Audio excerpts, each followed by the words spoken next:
Steve Kerr's Lollipop Guild gave it their best shot.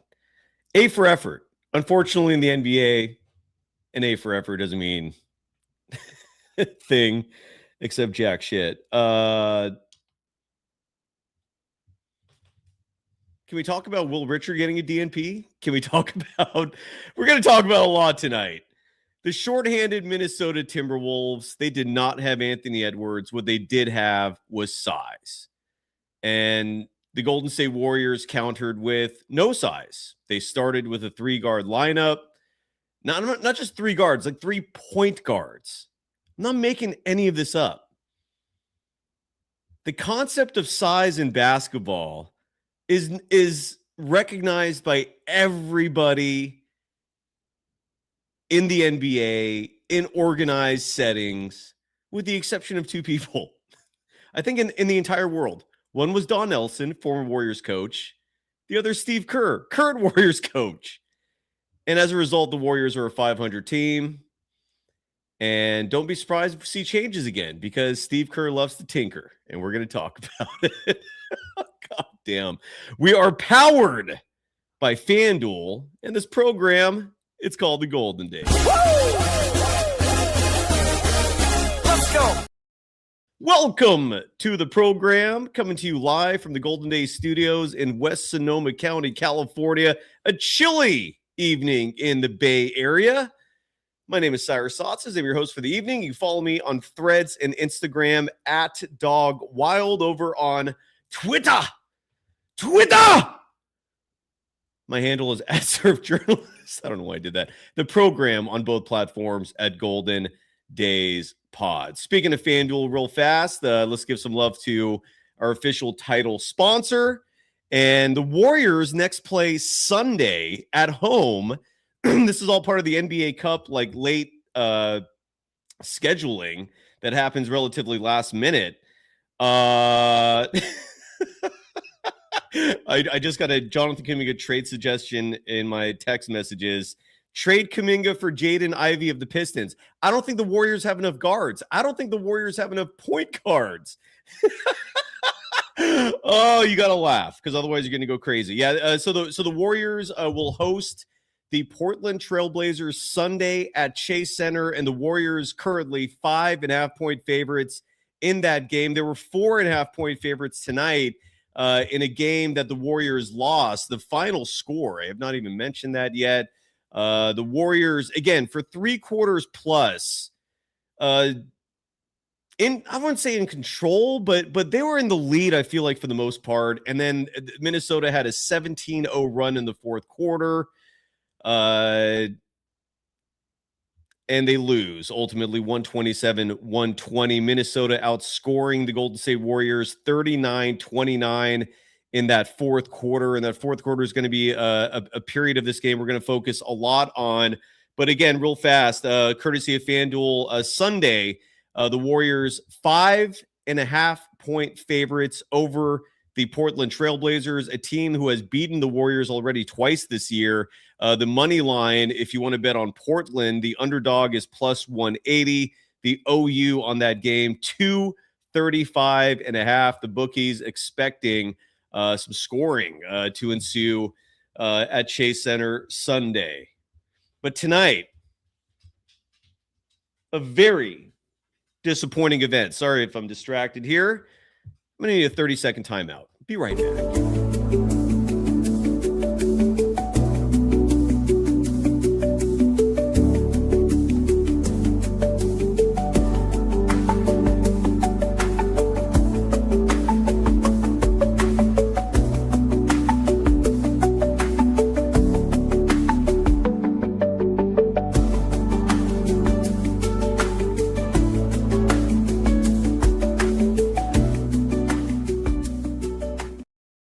Welcome back. Sorry about that. The pup had to get out, and I forgot to open the door for him. Corbs in our chat dropping $10. Jesus Christ, thank you for that, sincerely. And I'm gonna leave that up for a few minutes. And on that note, I got to change my font to what we normally use. There we go. Again, Corbs dropping $10, saying the Golden State Warriors need size. This was a problem last year. It's a problem this year. They need to flip Kuminga for a functioning big man. And Corbs, I don't mean to waste your $10. I really don't. And we're going to talk a lot about this. But if you don't mind following up, and you don't have to follow up with more money for me to read your potential answers. I don't know if you're have the energy to address this. One, who is the big out there that you're envisioning would solve a lot of issues for the Golden State Warriors? Two, would Steve Kerr play any big? I mean, there's a whole bunch of names that are out there. And like every other transactional issue facing the Golden State Warriors, the problem necessarily is not, can the Warriors trade for a big? It's, would Kerr play that big? Like it's the nightmare is this head coach. I'm not going to mention Kuminga's name once. He got DNP'd. End of story. Not going to bring him up again. Don't need to. Because the issue has never been Jonathan Kuminga. The issue has always been a head coach that does not recognize the importance of size.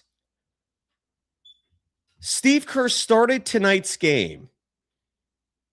Oh, I said 3 point guards. I apologize. With 3 guards, however, 2 point guards, Steph and Pat Spencer. And all it took was one game for everything that felt good about Pat Spencer to kind of just go poof. Because there were 2 players in the fourth quarter that really dropped the ball for Golden State.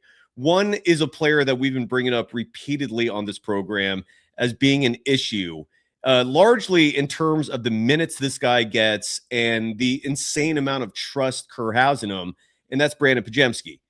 And Pat Spencer, I'm not going to sit here and say he was a problem tonight. I'm not going to sit here and say there's something wrong with the guy, but he is a point guard. Like, he should not be out there with Steph and with Podziemski, or with Podziemski and DeAnthony Melton.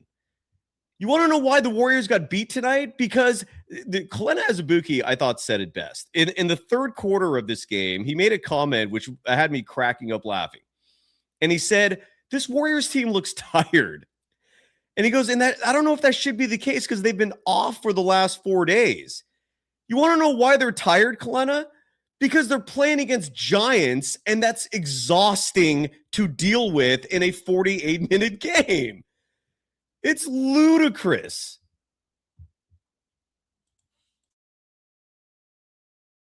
It's absolutely bonkers. Another paid chat. This one, geez, 19. Oh my God, thank you. You guys must be in the holiday spirit. Sincerest thanks for supporting this independent program. Who's still, I haven't had a time to look if we cracked the 5,000 mark yet. Tonight's not going to be the night for us to celebrate that. But $19.99. Again, a relentless attitude 23. Thank you sincerely. It's Derrick from Vegas. Derrick, thank you, sir. I appreciate you. Saying Steph coming back made Kerr comfortable to go back to his bad habits. Low Guy Santos minutes. So how many minutes did Guy Santos play tonight? Guy Santos, oh Jesus, he only played 6 minutes and 28 seconds. What? I thought Guy Santos had earned some trust from Steve Kerr. Apparently not. This is how the rotation went tonight for the Golden State Warriors in terms of forwards and centers. The dudes who actually bring size and who can make life difficult for the opposition defensively, who can make life uncomfortable for the opposition in terms of interior play, rebounding, shot blocking. The Warriors, in terms of size, played Quentin Post tonight. Quentin Post had an awesome game, by the way. Even though he missed that wide open 3 at the end there, I can't put this on him. I thought the effort was valiant. He played 33 minutes and 11 seconds. Trace Jackson Davis, who I also thought had a great game tonight, 14 minutes, 41 seconds. And the only other player who I can comfortably say is a forward or center who got minutes, Guy Santos, 6 minutes and 28 seconds. Jimmy Butler, by any other NBA coach's standards, is not a 4. A 3, fine. And if you want to count Jimmy Butler in this, he played 36 minutes, 52 seconds. And that's it. DNPs tonight. The most egregious, Will Richard. What the hell did Will Richard do? Are you folks starting to see that this has never been about Jonathan Kuminga? For the folks out there who either are new or who think that my agenda is JK, my agenda has always been Stephen Curry and what's best for him. A team that does not play athletic wings to match a team that plays three centers is begging for defeat. Will Richard, DNP. Seth Curry, Steph's brother, DNP. And on a night where the Golden State Warriors were 15 of 46 from deep, that's good for only 32.6% shooting from deep. Seth wasn't needed? Like, what the hell is going on here, man? And then, of course, Jonathan Kuminga also got a DNP. Steve Kerr went 6 deep in his bench, 11 players total, but the low-minute guys were Guy Santos, 6 minutes, 28 seconds. GP2 played all of 3 minutes, 42 seconds. And again, there are certain nights where Steve Kerr will throw GP2 out there, see if it works. And tonight, immediately realized this is not a GP2 night, and that was that. Trayce Jackson-Davis, 14 minutes, 41 seconds. This was embarrassing. In terms of minutes played, embarrassing. But what's new? There's nothing new with this story. Oh, sorry, to finish up with Derrick. Low Guy Santos minutes. No power forward out there. That's true. Because Guy's the only, like, quote-unquote power forward. And I would say the majority of other NBA teams out there would probably play Guy at the 3. But that would be insane in a Steve Kerr system. He's a 4. I've suggested, accounting for the current head coach of the Warriors, that Guy should maybe be your small ball 5. But he's a 4. And apparently him, Kuminga, and Jimmy Butler all play the same position in Steve Kerr's mind. and that's why you see the mess out there. Bob Fitzgerald kept blaming the Warriors missing wide open threes. That's undoubtedly a part of it, but Fitz just could not bring himself to admit small ball, Hobbit ball, more specifically. It never works. Never works. The Warriors, when they won titles, were not rolling Hobbits out there. They still represented a semblance of normalcy in terms of lineups, size. Friendly reminder, Klay Thompson was 6'7" as your 2 guard. Andre Iguodala is 6'6", 6'7" as your closing 3. Otto Porter Jr. starting games in the NBA Finals at the 4. 6'8" is his size. It's crazy, man. Nothing like this. We've never seen anything like this. And Derrick wrapping it up, saying no power forward out there. 3 point guards for most of the game. Excuse me. It's insane what Steve Kerr is doing. Brandon Podziemski was a waste. The Podziemski to me, are the most egregious. Steve Kerr, I think, my impression of what he wants in terms of an identity for this Warriors team is try hard hobbits, try hard overachievers. That's what he wants. That's the type of player he wants surrounding Steph, Jimmy, and when Draymond Green plays Dre. Just guys who are willing to break their bodies for you. Guys who on any other team would not get the time of day because of the obvious physical attributes that don't typically result in successful basketball. Size being the main thing. Yeah. And 3 point guards most of the game. Again, it's insane what Steve Kerr is doing. Another paid donation. Thank you very much. Old Farm Craft, $9.99, saying, what is with 0 challenges from Kerr? I missed someone else DM me or tag me. Let me see if I can find the post. I think it was on Threads. And they echoed the exact same sentiment as you're doing right now in regards to a challenge. I somehow missed the part of the game where this happened, but Chrissy Bay on Threads wrote that boneheaded Steve Kerr needs to go. he should have challenged when McDaniels threw Steph down. Oh, I do remember that play. Yeah, that was weird that Steve Kerr did not challenge. There was a play in this game where Stephen Curry was called for a foul, and when you looked at the replay and the Chase Center crowd was booing mercilessly at this. They showed the play on the jumbotron, and Steph was basically, I think, trying to set a screen. He got tangled up with Jaden McDaniels. It looked like Jaden McDaniels threw Steph to the ground. They called the foul on Steph.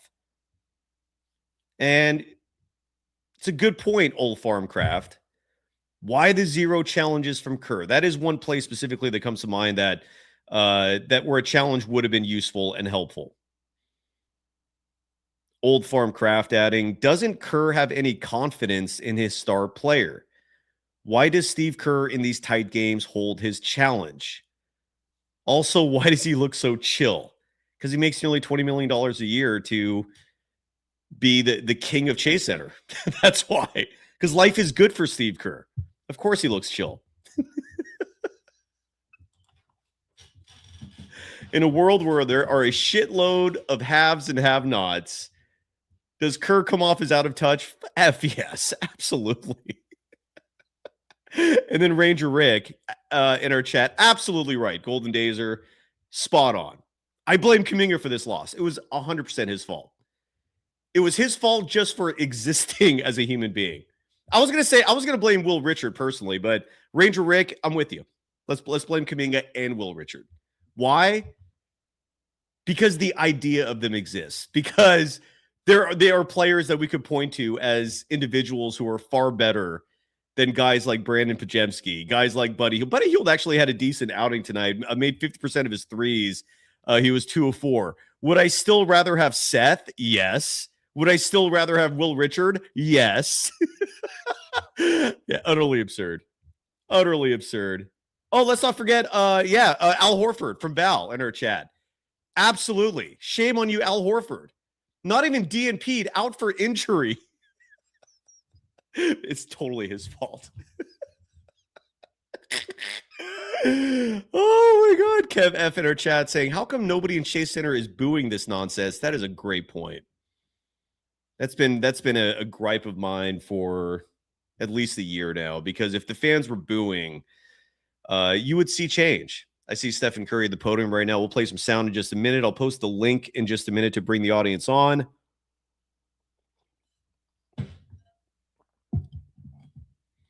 Desirio in our chat, our official contrarian, our official Kerr apologist, our official Brandon Pajemski fan, saying Steph is on a different tier offensively than Kobe. Trying to hate on Steph after this game is insane. Are there people in the chat hating on Steph? I missed that.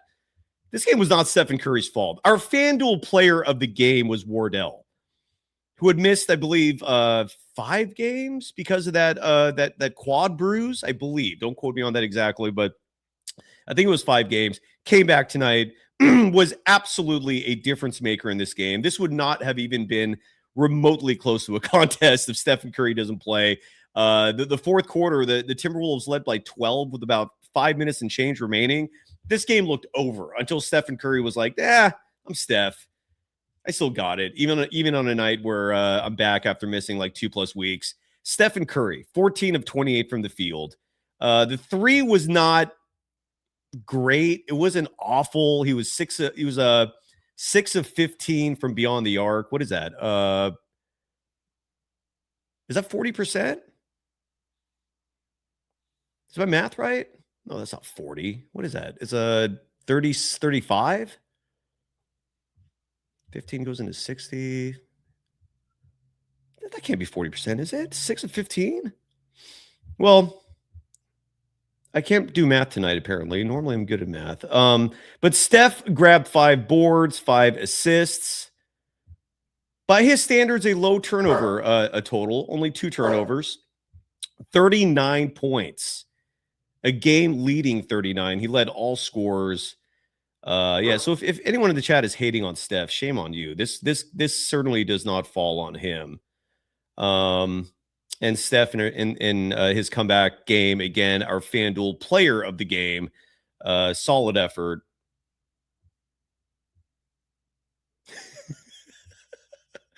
Oh, dude, I love the comedy in our chat tonight. Eddie M writing that Steve Kerr probably blaming it on Kuminga for the lack of spacing on the bench. Hey, look, you got to be comfortable when you're sitting down, right? I mean, JK, shame on you.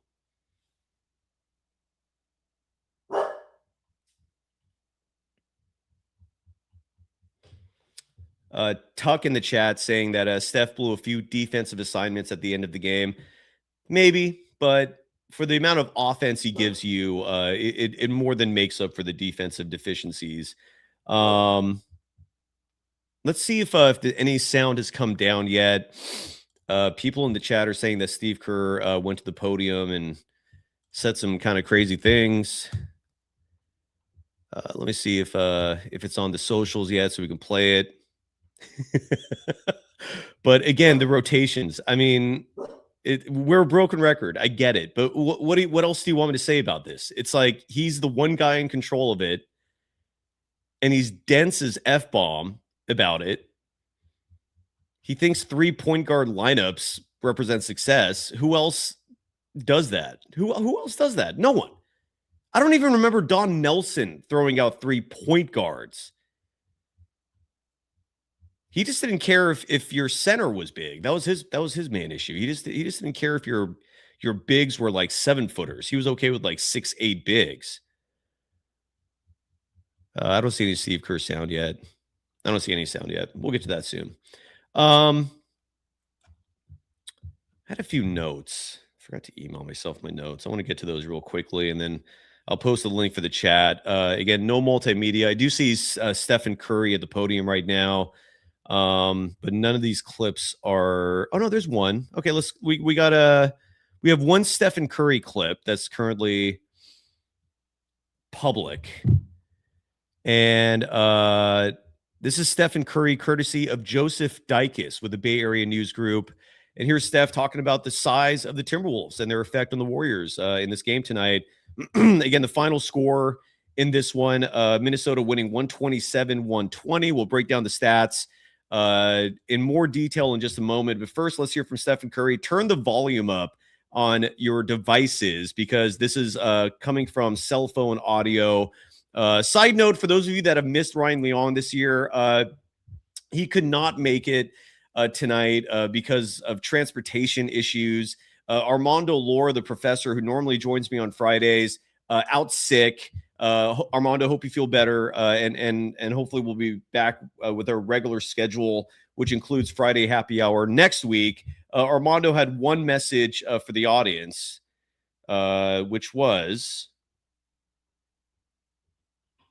soft. This was before the game ended. He wrote, "Soft wins equals Kerr victory lap." Well, there's no victory lap here. I do want to acknowledge Chris Mullin being back. Good to see that. It's great to see Mully back on the Warriors pre-halftime and post-game panel because Mully knows what he's talking about, and he's a good dude. Warriors legend. So anyway, so Armando Lora and Ryan Leong, neither of whom will join us tonight on the show. Some notes. Actually, let's hear from Steph first. This is Stephen Curry again, talking about Minnesota's size in his first game back after missing over 2 weeks due to that quad bruise. And here is Steph. Turn the volume up on your devices, please. Yeah, it's 51 combined. And, with Rudy, you can try to keep a body on him and kind of take him out of the offense at times just because if we do have, size, and I think he made his presence felt. Obviously, driving lanes, he was getting offensive rebounds, he was getting those little drop-down passes and everything at the rim. So 24-14, that's tough to overcome. Draymond and Al understand how to make their impact, make their presence felt against him. But Al, we didn't have him. We had to figure out a way to get it done, but we just did. That's stuff. Yeah. It is funny to me when certain people out there bring up Al Horford's name, like his absence means something. Like, what are we doing here? Are you just trying to be nice with the guy? Like, are you like just pretending that he means something? Like he's not going to be a difference maker at all. Al Horford was out there tonight. Rudy Gobert would be dunking on his ass, and he'd probably leave this game with a tailbone bruise. He'd leave this game with a bruised coccyx. That's what they call the very tip of your tailbone when you break that thing. Your coccyx. And it's spelled weird. I think it's like Coccyx. Al Horford ain't doing a damn thing. Missing Draymond. Yeah, I think you could safely say when he's out, he's missed. But Minnesota missed Anthony Edwards. So, I mean, doesn't that kind of, I don't know. But the size thing. And I think it's pretty safe to say as well that in Steve Kerr's mind and how he views positions in basketball in the modern era, Draymond Green, I don't think we'll ever see him as a 4. Well, then again, I'm sure Quinton Post will start some games. But what I'm trying to say here is for most minutes, I think we figured out how Steve Kerr sees his players and the positions that they fit in. This team's centers are Draymond, Quinton Post, Trayce Jackson-Davis, and Al Horford in those rare moments where he's available. This team's power forwards are Jimmy Butler, Jonathan Kuminga, Guy Santos. And then everyone else is just a guard. And sometimes those guards can play power forward. And those are your Warriors. And in Steve Kerr's eyes. It's crazy. Yeah, and Ranger Rick, you're absolutely right. Like nobody's forgetting what Julius Randle did to Draymond Green last year. And what that's going to be different tonight? Like, I actually thought Trayce Jackson-Davis did okay. I thought Quinton Post was actually solid. Quinton Post did something that I don't recall seeing in decades from a Golden State Warriors player. And that was getting an offensive board on a missed free throw. Quinton Post did his job tonight, man. I like what this kid is doing. And Post got minutes tonight, too. He played a total, I think I mentioned this earlier. I apologize for being redundant. 33 minutes, 11 seconds. Second on the team tonight in minutes, behind just Jimmy Butler, who played 36 minutes and 52 seconds. But what I had on my notes real fast, tonight represented the Warriors' 14th different starting lineup in their 26th game. Let me repeat that one more time. The Golden State Warriors tonight, in their 26th game of the season, started their 14th different starting lineup. That's a pace where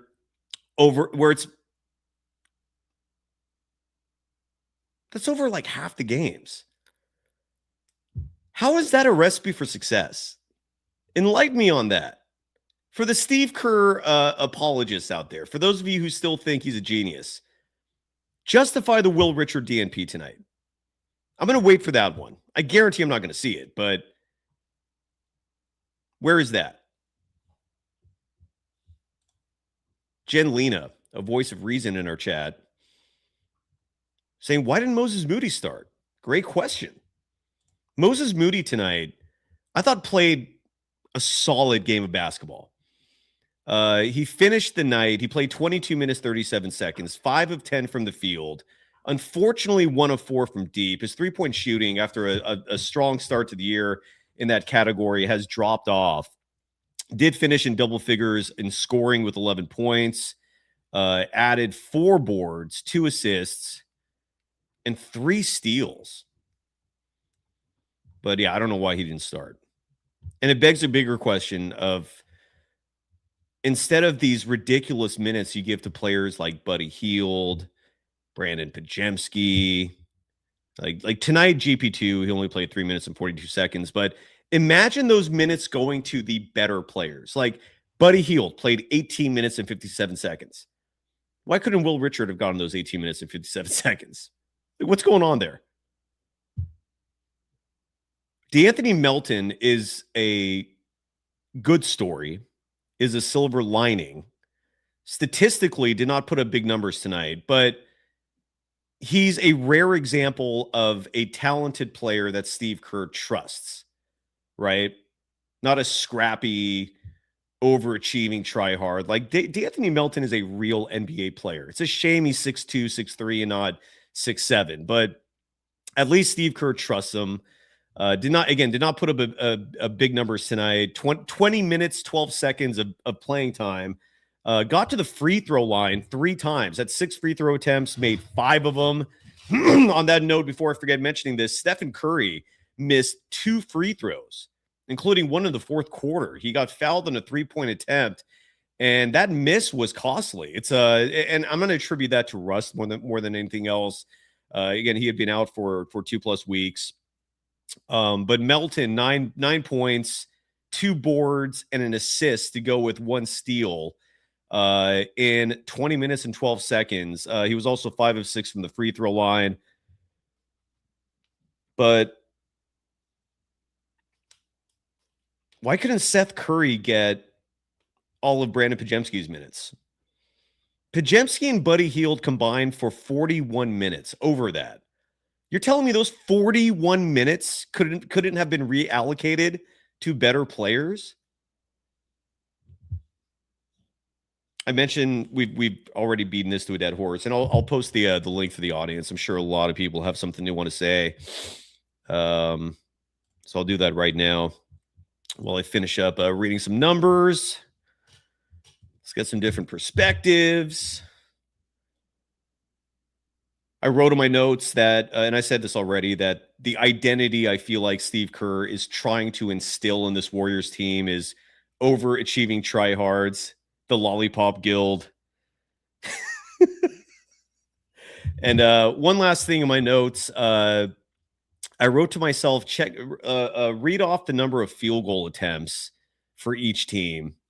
Minnesota had 89 field goal attempts. The Warriors had 96. That means the Warriors had 7 more shot attempts tonight than the Timberwolves. Yet the Warriors shot just 45.8% from the field. Minnesota shot 53.9%. That usually is indicative of a bigger team out there because bigger players shoot higher percentage shots. Both teams struggled from deep. Minnesota was 11 of 31 from 3. Golden State 15 of 46. So both teams were struggling shooting deep. So Bob Fitzgerald tonight just on repeat saying so many open threes of the Warriors brick. Well, so did Minnesota. I mean, it could have gone a whole other direction. Minnesota could have made 4 or 5 more 3-pointers, and this is a blowout. Free throw attempts. Minnesota had 28. The Warriors had 22. And this is another reason why size is important, because bigger players go to the free throw line more frequently. Case in point, Julius Randle, 11 of 12 from the free throw line. Rebounding. The Warriors were actually leading in that category at halftime. They ultimately lost that battle, 44-42. Points in the paint was stark. Reminded me a lot of the Warriors last year. And you know the 2 players who typically benefit the Warriors in that category? It's Jimmy Butler and Jonathan Kuminga. Jimmy Butler tonight, I'll talk about him in just a second, and then we'll go to we'll bring some audience members on the show. But points in the paint, Minnesota had 66, the Warriors 44. So the Warriors got outscored in terms of points in the paint by 22 points. And Jimmy Butler, who I saw in the chat, some people were frustrated by his output tonight. 6 of 11 from the field, 0 of 2 from deep. He's not known for being a 3-point shooter. Having just 2 trips to the free throw line, a low number by Jimmy Butler standards. He was 3 of 4 shooting from the charity stripe, 8 rebounds, 5 assists, 15 points to go with a steal, and he had 1 turnover. Warriors lost the turnover battle tonight, 13-10. 13-11, I apologize. Minnesota had 1 team turnover. Buddy Hield had 2 turnovers in 18 minutes, 57 seconds. Excuse me. Jimmy Butler had 1 turnover. Quinn Post had a turnover. Pat Spencer with 2. Steph Curry with 2. DeAnthony Melton with 1. Podziemski with 2. GP 2 and Guy Santos each had 1. Brandon Podziemski had a bad night. Had an awful night. He played 22 minutes, 51 seconds. Scored 2 points. 2.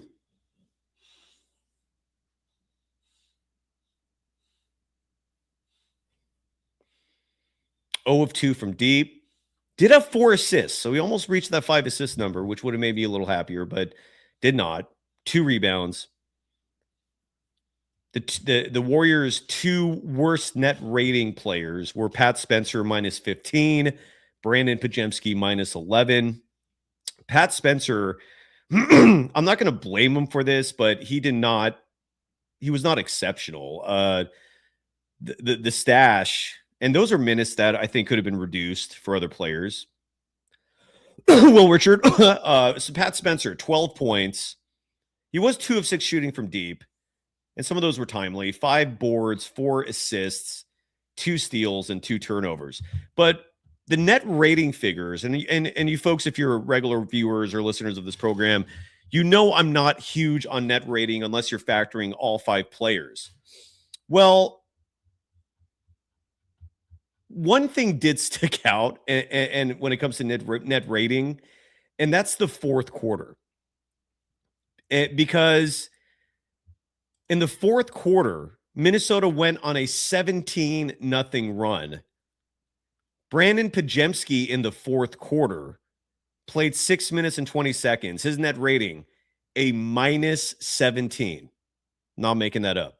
Now, unfortunately, Pat Spencer, who played 5 minutes and 18 seconds in the fourth quarter, and the fact that Pat Spencer and Brandon Pajemski's minutes sometimes overlap, that's egregious. That should never be happening. Pat Spencer in the fourth quarter, a minus 11 in net rating. Quinn Post, a minus 9. Guy Santos in a minute 35 of the fourth quarter, a minus 6. Moses Moody and Jimmy Butler, a minus 4. And Trace Jackson Davis played a minute 49 in the fourth quarter. He was a plus 1. So was D'Anthony Melton in the fourth quarter. Again, Melton is, if there's a silver lining to this, it's that Steve Kerr actually has faith in a damn good basketball player, and his name is D'Anthony Melton. Melton played 6 minutes, 42 seconds in the fourth quarter. I don't know if he's on a minutes restriction right now. He should be playing more minutes, in my opinion. He played 20. That should go up to 30. And again, in the fourth quarter, he was a plus 1 in net rating. Steph was a minus 1. And those are all the players that played in the fourth quarter. And so when you start looking at the net rating figures collectively, you kind of start getting a clearer picture of who was out there when the team was winning, who was out there when the team was struggling. The Pajemski minutes are torture. It's getting to that point. It's torture.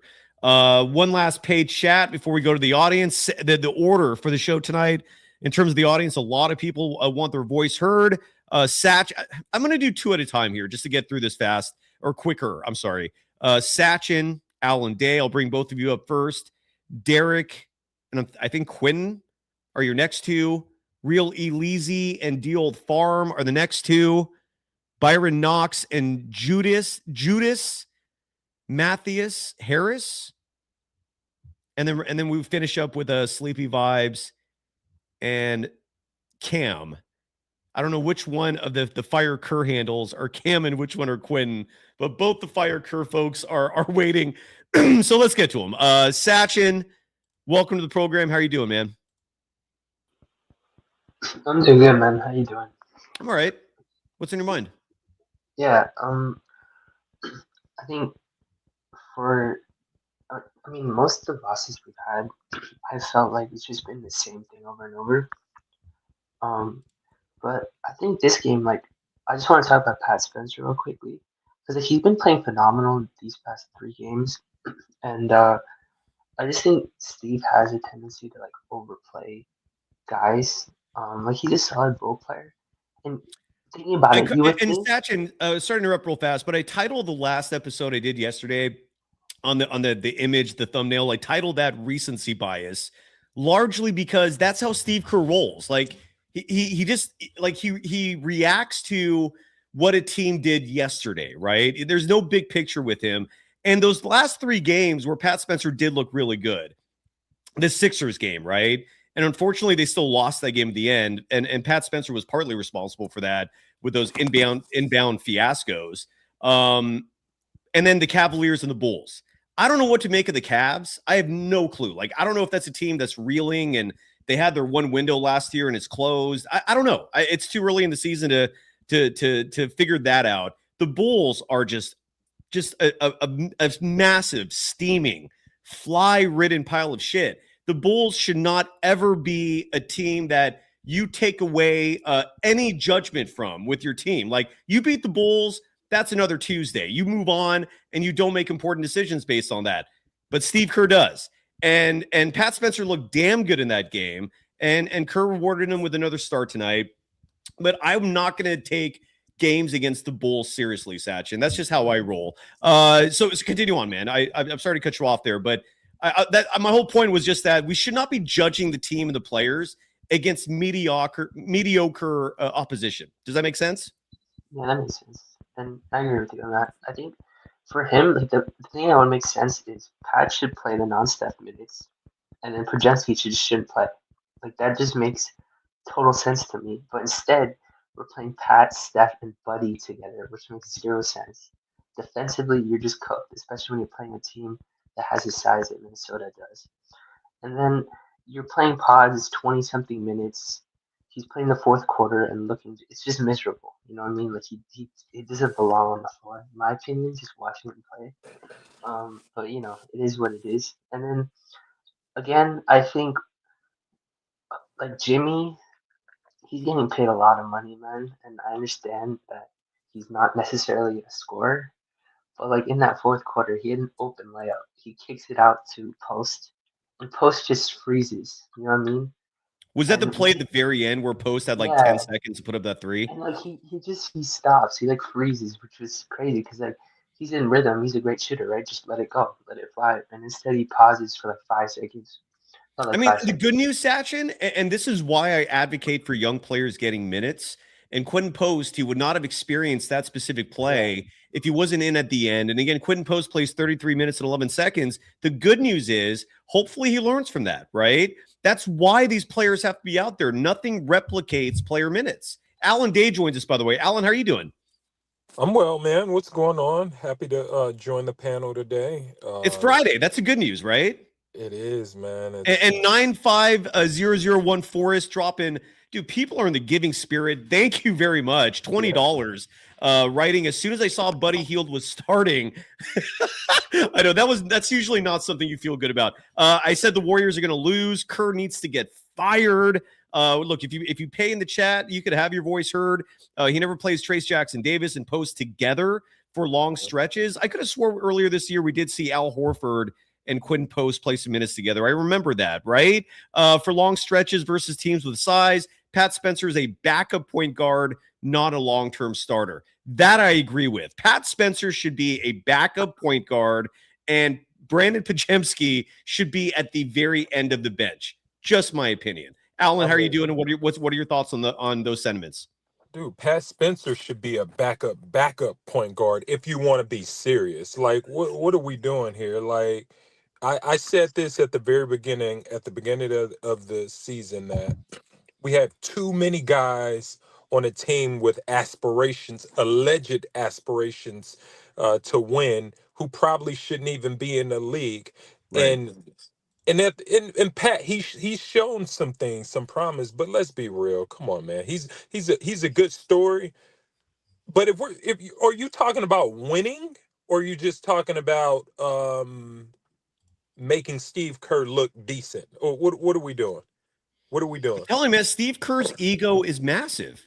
Has he had any sound come down yet? I need to see if, like, because he usually says things that are just entertaining in terms of how wild and crazy they are. But it is insane, man. It's going to be a long year if we keep seeing this. That starting lineup was atrocious, man. I mean, like how could you even, with a functioning mind? I promise you, this dude is his coaching IQ is at the level of a volunteer parent on an AAU team. Like, he is not sharp at all. Like, I really don't know who inflated his mind to make people believe that he has juice. This dude, like, when you have the Avengers you look like Phil Jackson. But when you have a regular lineup that you need to coach and develop, you look like trash. I mean, and I hate to keep coming on and leaning on this guy, but he is not good, man. Like, I don't see what Bay Area these local media trolls. I don't see it, man. Convince me. The chips don't tell me nothing. You know No what I one's mean? going to try tonight. I promise you that. Like Those folks are all going to be very quiet no, tonight no, because no. they're They'll be back, man, because these championships ring bells. They act like Steve Kerr was the guy making baskets or having these elaborate plans to help this team win. No, fool, you had Steph Curry and KD and Draymond and Clay and David West. David West may be a Hall of Famer at some point. Don't sleep on that. Andre, S. Dot, you know? Mhm. Like, these dudes are amazing players. S. Dot was the #1 pick in the draft, man. What are we doing? I don't know. Sachin, do you have any final thoughts? Yeah, no, I mean, I agree with you on Steve Kerr. I think he thinks, the team is what it was a couple years ago, playing small ball, but I mean, the league's changed and he hasn't. So, Well, I and mean, again, that's the issue. Sachin, once again, I apparently have to like repeat this a million times. The small ball that we saw in the last title run was not small. It was medium. Otto Yeah, Porter Jr. is not small. Nemanja Bjelica is not small. Even Juan Toscano Anderson was getting minutes. He's not small. Damian Lee is not small. Like, the only small dude on that team was Chris Chiozza, and he was a two-way player who could not be eligible for the postseason roster. That was actually a big team that year. Jordan Poole's 6'5", right? Klay Thompson 6'7". Andre Iguodala 6'7". Those dudes would be centers on this team. I'm Do you see? telling you. Do you see the difference between the title team 3.5 years ago and now? yeah, I think like at least those teams had some length as well. Yes, To yeah, take some people, absolutely, man. but I Like, mean, Kerr is out of rolling his out, mind. yeah, rolling out three guards who are like what 6'3", 6'2". It's tough. And then one last thing, I mean, I guess if you are gonna play as many guards as you do, I mean, we just play Seth Curry, man. I mean, you're missing wide open threes. These guys, what, the 45% 3-point shooter or something like that. Just play him instead of Buddy or Pods. And I Well, think like, if we play like that, why is Will Richard Sachin? I love you, brother. Thank you so much. We have a lot of people waiting, so I'm going to move on fast. But I don't understand the Will Richard DNP. Wasn't he just starting games? Like, didn't he start the last 7-8 games, and now he's DNP'd? Make that make sense, man. So apparently Stephen Curry's return pushed Will Richard out of the rotation. I don't get that. Alan, I don't get that. Alan, did you see the play from G4M? I'm sorry, the play that G4M is referencing here, that where Pat Spencer was asking for the ball, but Pajemski looked him off. I missed that. Forgive me. Again, I do not support those two being on the court together. That makes no damn sense. Unless you're Steve Kerr, right? No, I didn't see it, but I will say that post and Pots are known for looking guys off. I mean, so Yeah. I wouldn't be surprised at all. I see them do that quite often, but I see that too. You're right. It doesn't surprise me either. A couple people in the chat also criticizing Quentin Post for not being able to defend what's his name, the center, Rudy Gobert of the Minnesota Timberwolves. Rudy Gobert was feasting tonight.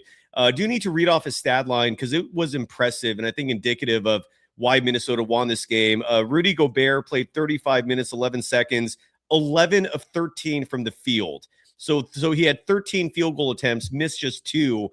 I would say of those 11 he made, 9 were dunks. And Quentin Post was the recipient of that, where he just could not stop this man.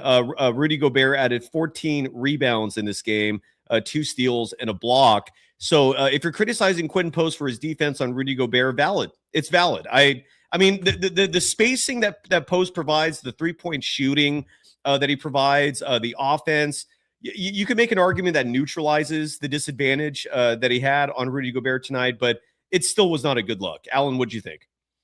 yeah, I mean, yeah. I mean, what can you say, man? What can you say? It's just It's not much.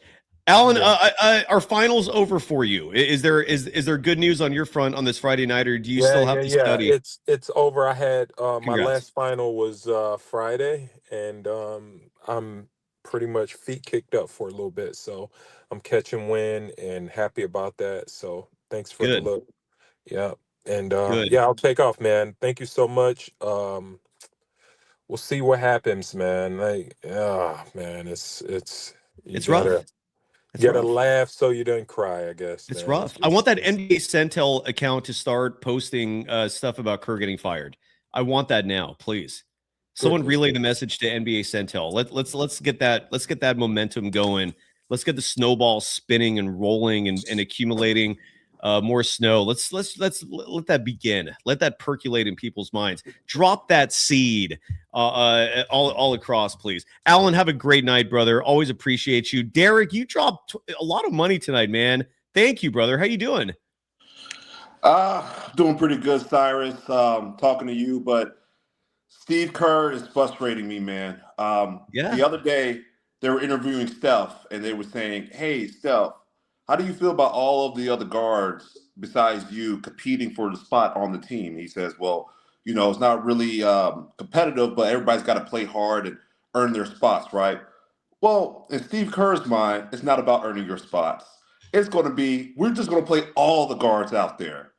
And he decided to do that tonight against the Minnesota Timberwolves of all teams and think that this is going to be a competitive lineup.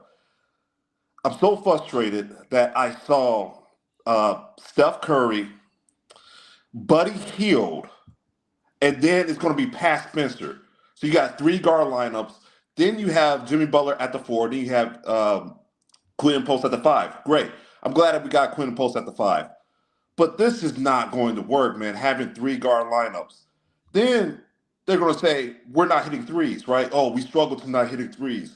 Well, if Steve Kerr is so smart, if Steve Kerr is such a Hall of Fame coach, he has the highest three-point shooting percentage player in the league sitting on the bench. But this is your coach. This is the person that is so smart. Derrick, people might not understand what you mean by that. Enlighten the audience. Who is the best three-point shooter on this team? It is not Steph Curry, guys. It is Seth Curry. And Sai, how many minutes did Seth Curry get tonight?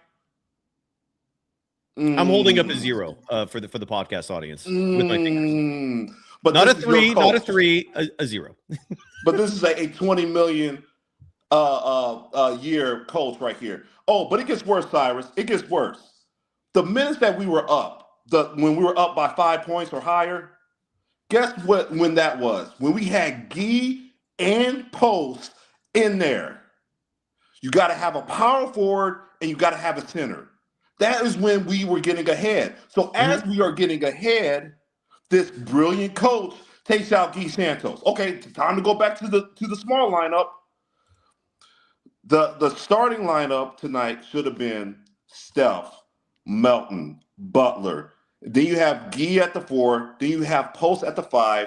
You interchange them. You sub them minutes with TJD. So then that way we stay big. We stay competitive. The reason why Gobert was going crazy tonight was because we had no secondary option of a defense line. It's too easy. And you saw us giving everything out there. And the Timberwolves was just cruising. Cruising to those Dante DiVincenzo threes. That's all they were doing. And we were having so much effort. Another 40-point game from Steph Curry is wasted. Another 40-point game from Steph Curry has been wasted tonight. This is insane. Brandon Podziemski, this is Steve Kerr's guy, had turnovers at pivotal moments. You want to know the reason why we had that deficit in the fourth quarter? It was because of Brandon Podziemski. Derrick, what do you think about this take of mine? That if Steve Kerr just plays the best players, this is not even a close game. The Warriors take care of business beginning to end. We would have been relaxing right now, talking about a blowout victory at home if he had played the best players. He makes life more difficult for the team. He doesn't make life easier. He has us playing with ankle weights. We're playing the game with ankle weights. Yes. If we are going to go do the small ball crap, right? we got to have some killers out there. We can't have Buddy Hield and Brandon Podziemski out there, especially against the Timberwolves of all people.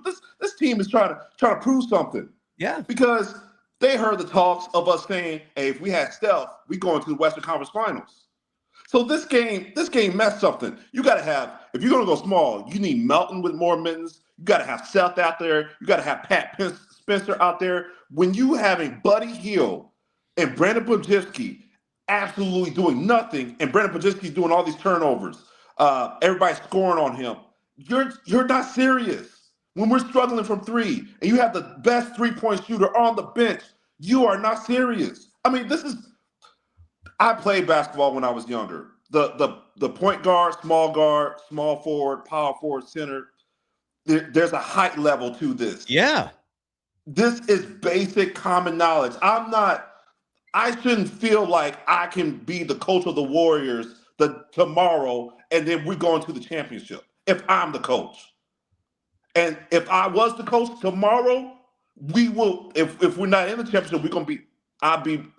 This team will be way better than what it is now. And I'm a bodybuilder. Yeah. By the way, Derrick, people are asking in the chat, why are you wearing clothes tonight? Is it that cold in Vegas? All right. Well, if they want the strip down, okay, here we go. I got my stripper lights right here. Hey, Cyrus, play that music. I don't know. Play the music. Play the stripper music. All right. I play music on request. Stripper music's playing. We're in the strip club. Again, the chat asked for this, all right? I'm just giving the people what they want. That's what Derrick's doing as well. Oh, yeah, chat. Here we go. Oh, yeah, a little teaser. Oh, yeah. Oh, yeah. Are you a Chippendales dancer in real life? Oh, yeah. Cyrus, you like that, huh? Yeah. Oh, for that Steve Kerr small ball. Another game wasted. Oh, yeah. Okay. This is what happens when Steve Kerr's sound is not being uploaded. Everyone's telling me Steve Kerr said some funny things, but nothing's been posted yet. I see some quotes. Oh, we got our first one. Are you ready? Let's go. Let's do it together. Let me get the music down so people can hear this. Finally, we get some sound from Golden State Warriors head coach Steve Kerr, president of the Lollipop Guild, and here he is talking about the defense being a letdown tonight. Again, turn the volume up on your devices, please, so you can hear what Kerr has to say. Here is the coach. In your mind, just what led to that? I thought our defense let us down tonight.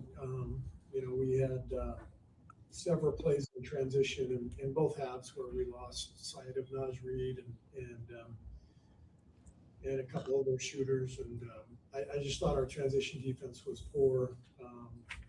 There's one. 96-91, I think, and he got a three.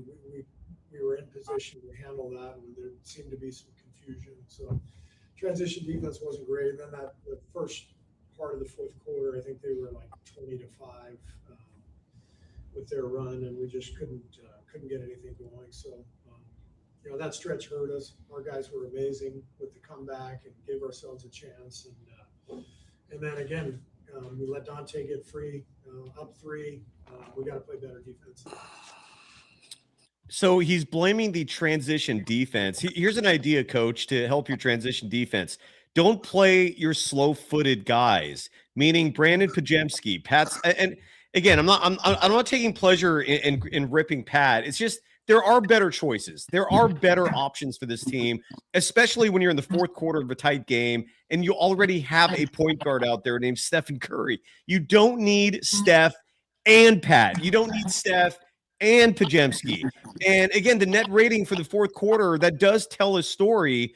Minnesota goes on a 17-0 run in that fourth quarter. Huge surprise. Brandon Podziemski, a -17 in net rating, and Pat Spencer, a -11 in net rating in that fourth quarter. Their minutes did overlap, and they're not known for defense.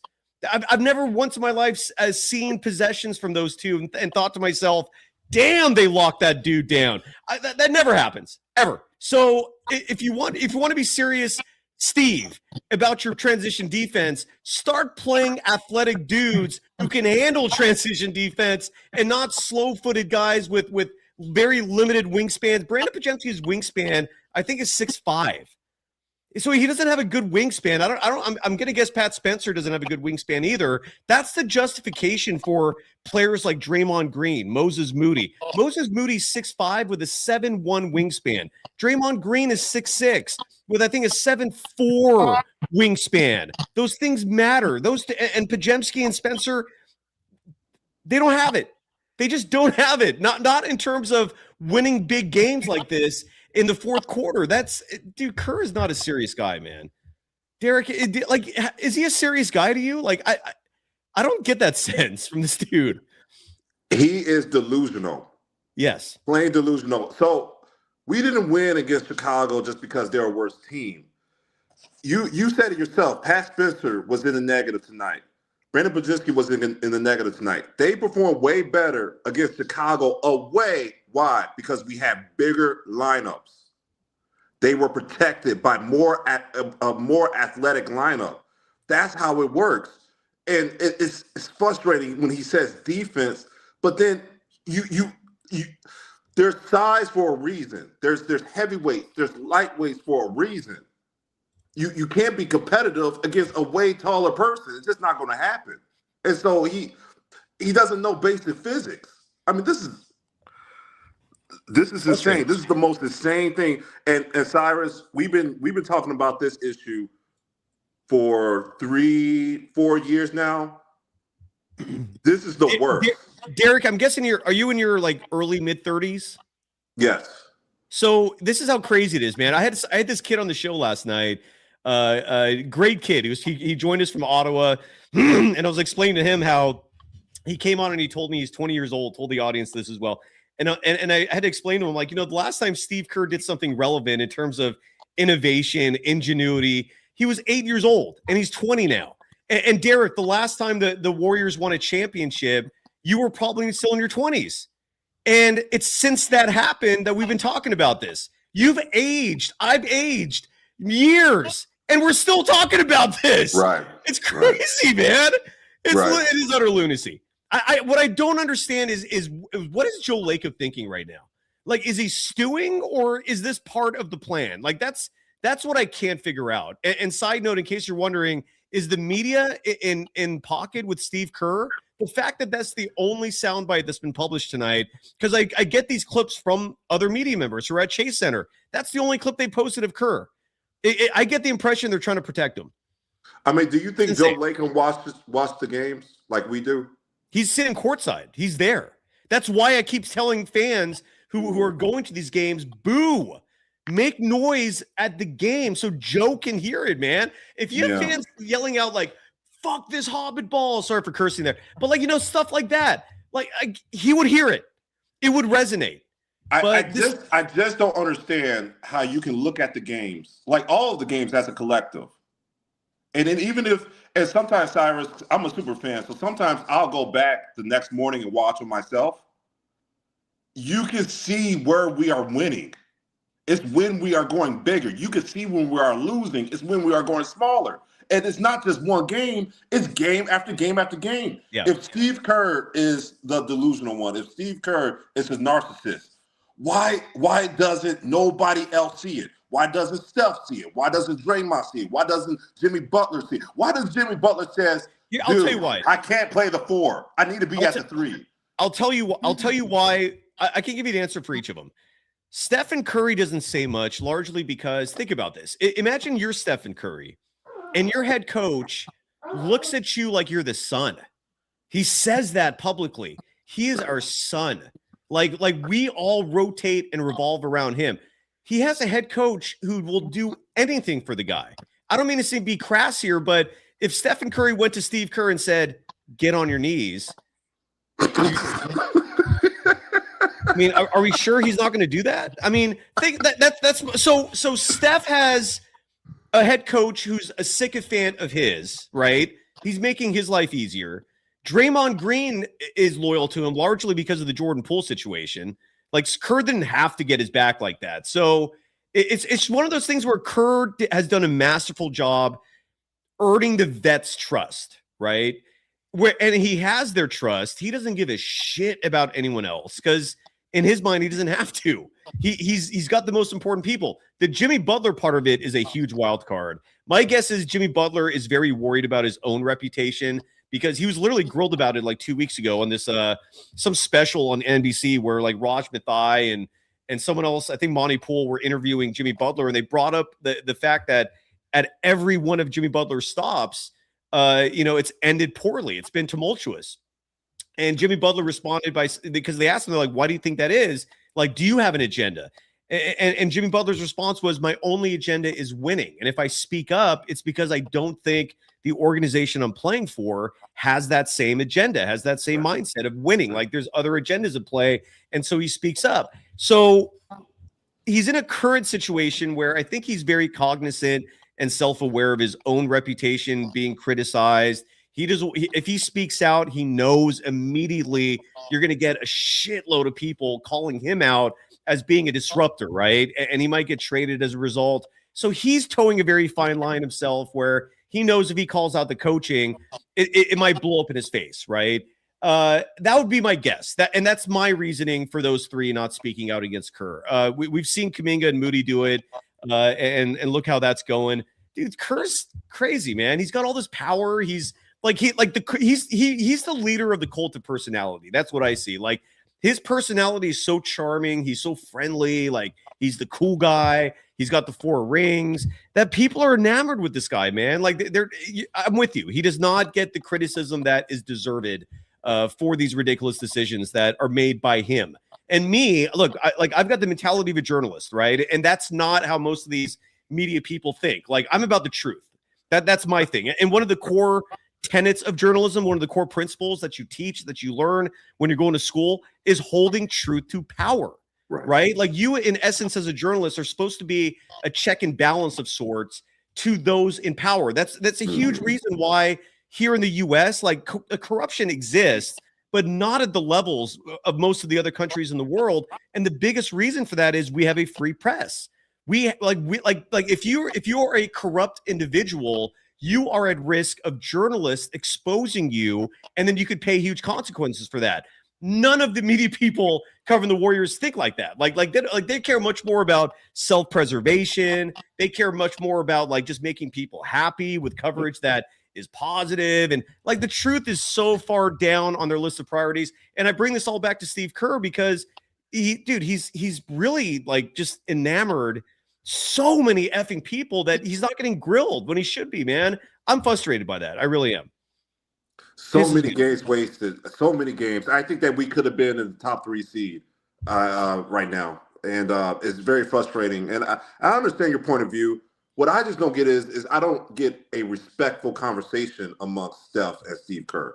Just a respect. Like, hey, Steve, I've noticed that we're winning when like pretty easily when we're bigger. Can we just try this for like a week and see if we go like if we win all the games? And if we do, can we just stick right here? Can we just try that out? Like I don't. It doesn't have to be so disrespectful like what we're saying. It could be just a suggestion. Like all of the veterans just suggest this, or even Joe Lacob respectfully suggests this. I just don't understand how you cannot see the patterns.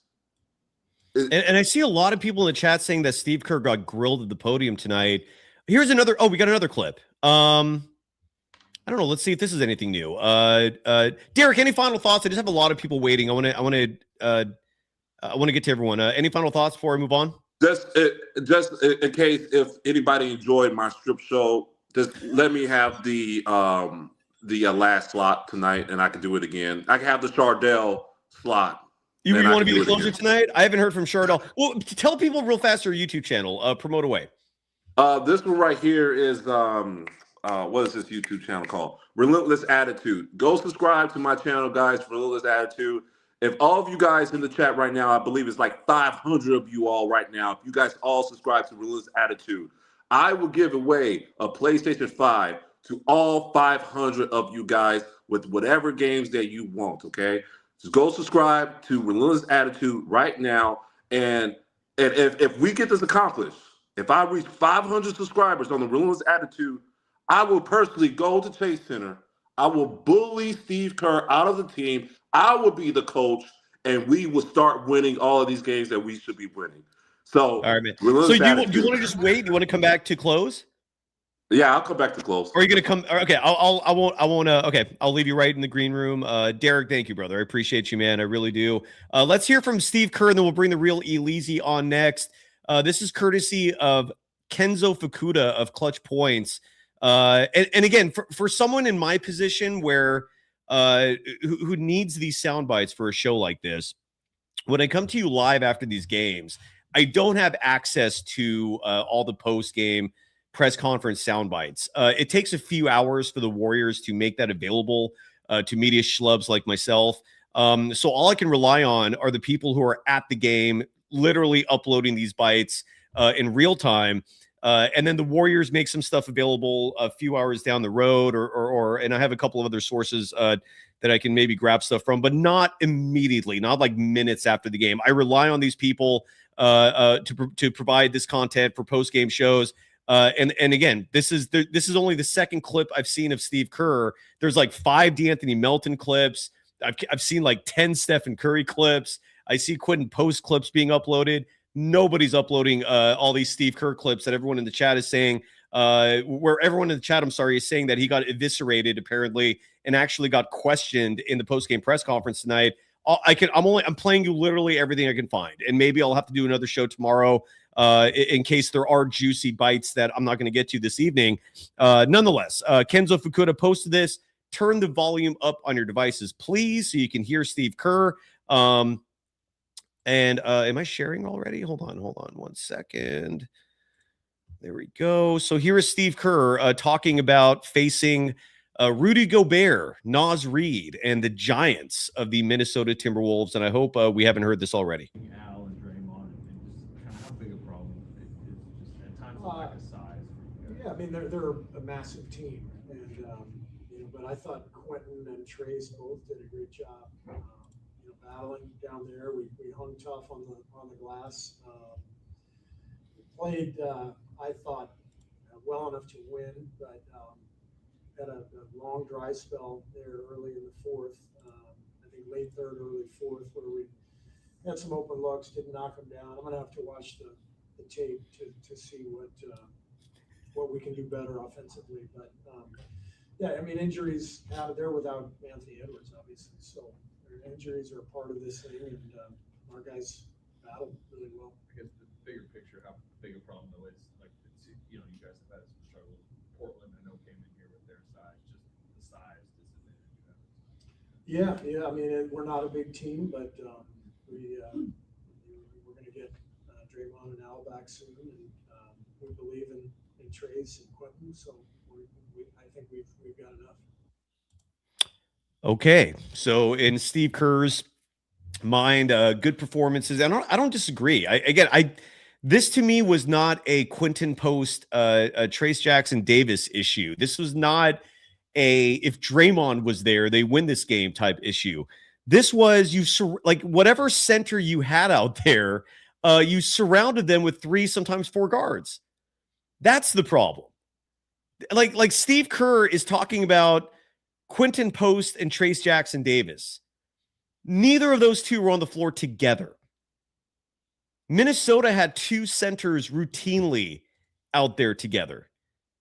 Julius Randle, and sometimes 3, because Julius Randle, by Steve Kerr's standards, is a center as well. So Minnesota's rolling out Julius Randle, and he's expecting Jimmy Butler to defend him. That's like, what are you thinking with that?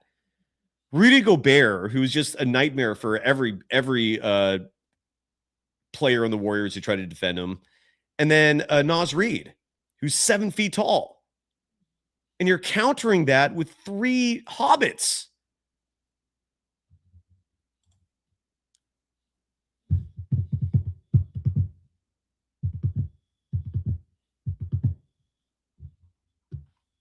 This is where God damn it.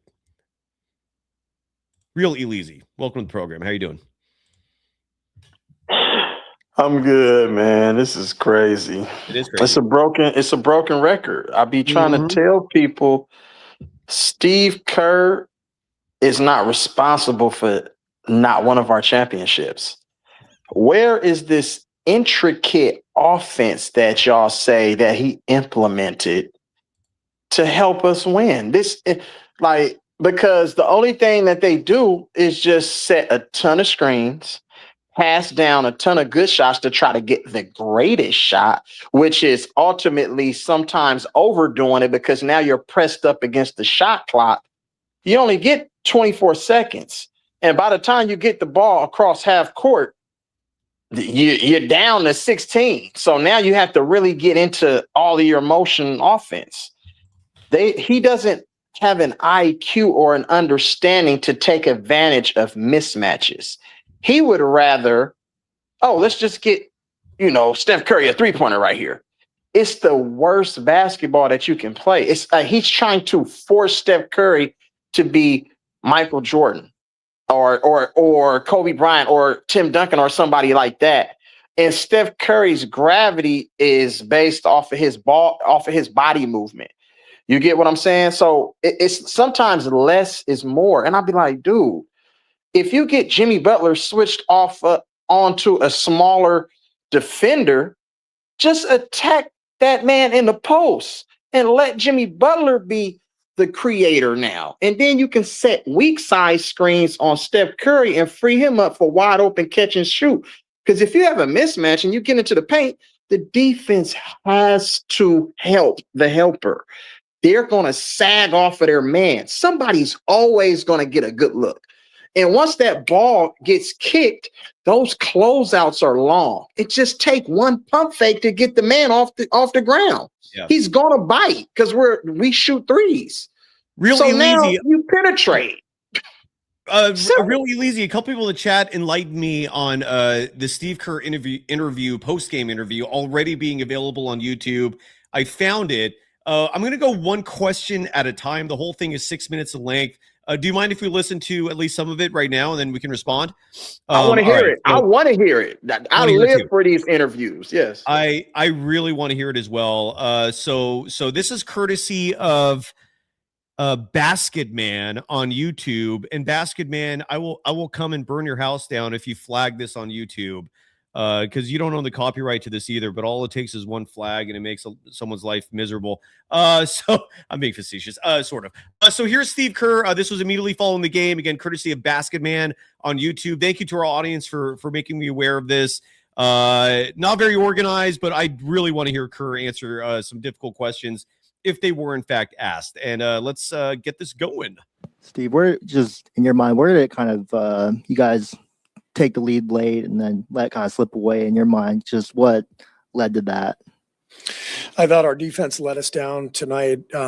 We had several plays in transition in both halves where we lost sight of Naz Reid and a couple of their shooters. And I just thought our transition defense was poor. There was one. It was 96-91, I think, and he got a three. We were in position to handle that when there seemed to be some confusion. So transition defense wasn't great. And then the first part of the fourth quarter, I think they were like 20-5 with their run, and we just couldn't get anything going. So that stretch hurt us. Our guys were amazing with the comeback and gave ourselves a chance. And then again, we let Dante get free, up three. We got to play better defense than that.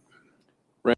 All right, we're going to listen to – we already heard that. So let's keep it going, and then we'll get back to the show. Randall and Gobert had huge numbers. How big a problem was, missing Al and Draymond, and just kind of how big a problem it is just at times the lack of size for you guys? Yeah, I mean, they're a massive team, and but I thought Quentin and Trace both did a great job, battling down there. We hung tough on the glass. We played, I thought, well enough to win, but had a long dry spell there early in the fourth. I think late third, early fourth, where we had some open looks, didn't knock them down. I'm going to have to watch the tape to see what we can do better offensively. But injuries happen. They're without Anthony Edwards, obviously. So their injuries are a part of this thing. And our guys battled really well. I guess the bigger picture, how big a problem though is you guys have had some struggles Portland, I know, came in here with their size, just the size disadvantage. Yeah. I mean, we're not a big team, but we're going to get Draymond and Al back soon, and we believe in Trace and Quentin. So I think we've got enough. Steve, obviously the numbers are the numbers, but how did you think Steph looked after being off? He looked great. I mean, just the movement, the flow. I asked him how he was feeling after the first 8-minute run in the first quarter. He said, "I feel great." So I thought he looked really good. Is that a 32 minutes, at least for the short term? Is that right about where you want to cap? Yeah. I mean, short term and long term. You go with Pat in the starting lineup with Steph. Was that a product a little bit of Ant being out, that you could play kind of those two guys? Not necessarily. That's Kawakami, by the way, and the fact that he's asking even a remotely difficult question is interesting. I wanted to see them together so that we could have Steph off the ball a little bit, have Pat run pick and roll, see how they handled that, and so it was. We wanted to make sure we gave that lineup a look, and tonight was the night to do it, with Pat coming off that stretch on the road, Draymond being out, and I like those two guys together. I mean, Pat is smart and he can get Steph the ball. And you had Melton in the closing group. Was that planned? And could you see that basically being the way you go with the Anthony? Yeah, I think Melt will be in our closing lineup quite a bit this year. He's so good defensively. He can play either guard spot. He's a great decision maker, very, very fundamentally sound. But I don't know that we're going to be able to predict our closing lineup at all coming up. Moses earned it tonight. He played so well in the second half and made huge plays for us. So we went with Moses and Melt, but it could be very different next game. We just have to ride the hot hand and do whatever it takes to win. He's such a clown. I'm going to pause it for 1 second here, largely because if there is a silver lining, and we talked about this earlier in the game, it's the fact that DeAnthony Melton has his trust. We've also talked about this for well over a year now. This was not a part of Stephen Curry's necessity early in his career, needing a ball handler beside him. Stephen Curry used to be fine handling that role on his own. Draymond Green used to be a primary ball handler. People used to call Draymond Green the point guard of this team. I don't know what happened to that. The team has slowly kind of veered away from that the last 2-3 years. But Kerr, this infatuation of Kerr to have a ball handler next to Steph, like that to me represents the whole issue, I think, because that takes away from putting talent next to Steph. Like, why is ball handling? There's no other coach in the game who puts this much of an emphasis on ball handling in the modern NBA. All these guys can handle the ball. I know that there's exceptions, all right? Like, I'm not going to pretend, excuse me, that Quentin Post should be handling the point, or Trace Jackson Davis, or guys like Rudy Gobert. But take those stiffs out of the equation. Everyone else can handle the ball fine. It is such lunacy to pretend that ball handling is this important skill in the NBA in 2025. And it's also why DeAnthony Melton is vitally important to salvage this season, because unlike Podziemski, unlike Pat Spencer, who's not as bad as Podziemski, but we got to be real about this, man. Pat Spencer is not a starter on a team that's contending for a championship. Excellent backup point guard. And I really like Pat, and I hope he gets a guaranteed slot on this team, but he's not a starting two guard. That's insane. DeAnthony Melton, again, that's an encouraging thing. I love Melton. Leezy, what were your thoughts so far on Kerr's comments? We'll finish up in just a second here. Man, sometimes I be thinking he's speaking in Swahili or something, man. Like, what is he talking about? Point guard? Come on, man. Steve Kerr's offense, it doesn't really have a point guard. Draymond Green handles the ball most of the time. He brings the ball up the court and he initiates offense. Andre Iguodala brought the ball up the court, initiate offense. Sean Livingston brought the ball up the court, initiate offense. If you're saying that you want Kuminga to do that, Kuminga is capable of bringing the ball up the court and initiate offense. We've seen him do it. So So can Will Richard, by the way. Will Richard's an excellent ball handler. Will already. Richard he has excellent ball control too. So, Yeah. but this is the thing. Like when I seen that they were starting Pat Spencer, Buddy Hield, and Steph Curry, I said we're going to lose the game. I don't care what happens in this game. We're losing the game because you set the tone for the game for the rest of the game. You're telling Minnesota we're going to beat you playing small ball versus your 6'8" team, 6'8" and up average height, except for DiVincenzo, who's about 6'5". You know what I'm saying? So yeah, it's a terrible IQ and understanding the game because I can almost assure everyone that lineup tonight never played with each other, not one time, not even in practice. And you went out there and say, "Oh, I wanted to try something." You are a veteran head coach. I guess you're a head coach. I don't think he's a head coach. I think he's more of a politician than a head coach because he's a fucking liar. He doesn't even know what the hell he's talking about most of the time when he opened his damn mouth. You see, when he started, you could tell Steve Kerr's on bullshit when people ask him difficult questions. He puts his arms in his hand and then he puts his arms on the desk. You can just look at his movements and then he stares down. That means he's nervous and he's thinking of the politically correct thing to say. Because he doesn't know nothing about basketball, Si. Nothing. Yeah, he kind of scrunches his face and his mouth gets furrowed. Yes. And yeah, he's like really like trying to come up with the right answer. And by the way, I see what GHJK in the chat saying about how Steph wants that ball handler next to him to give him a little relief. Fine, but make that player someone who's actually good. Jordan Poole, we had him already. Is ball handling like Brandon Pajemski is not a good shooter. He's not. He's average. If you want to say average, fine. I'll buy that. He's not a good ball handler either at all. He's not that good. If anybody who says that, I would respond by saying he's overrated as a ball handler. He's okay, but I see a lot of defenders flustering Pajemski when he's bringing the ball up, and he can't get by his defenders, and he can't do that. You're right. You're right. And that's why DeAnthony Melton's minutes again are a little encouraging, but I also don't understand. I mean, Will Richard can do that. There are better options on this team than Brandon Pajemski. And it doesn't explain GP2 is not an excellent ball handler, yet we still somehow see him out there taking that role a lot. I just wish things made sense.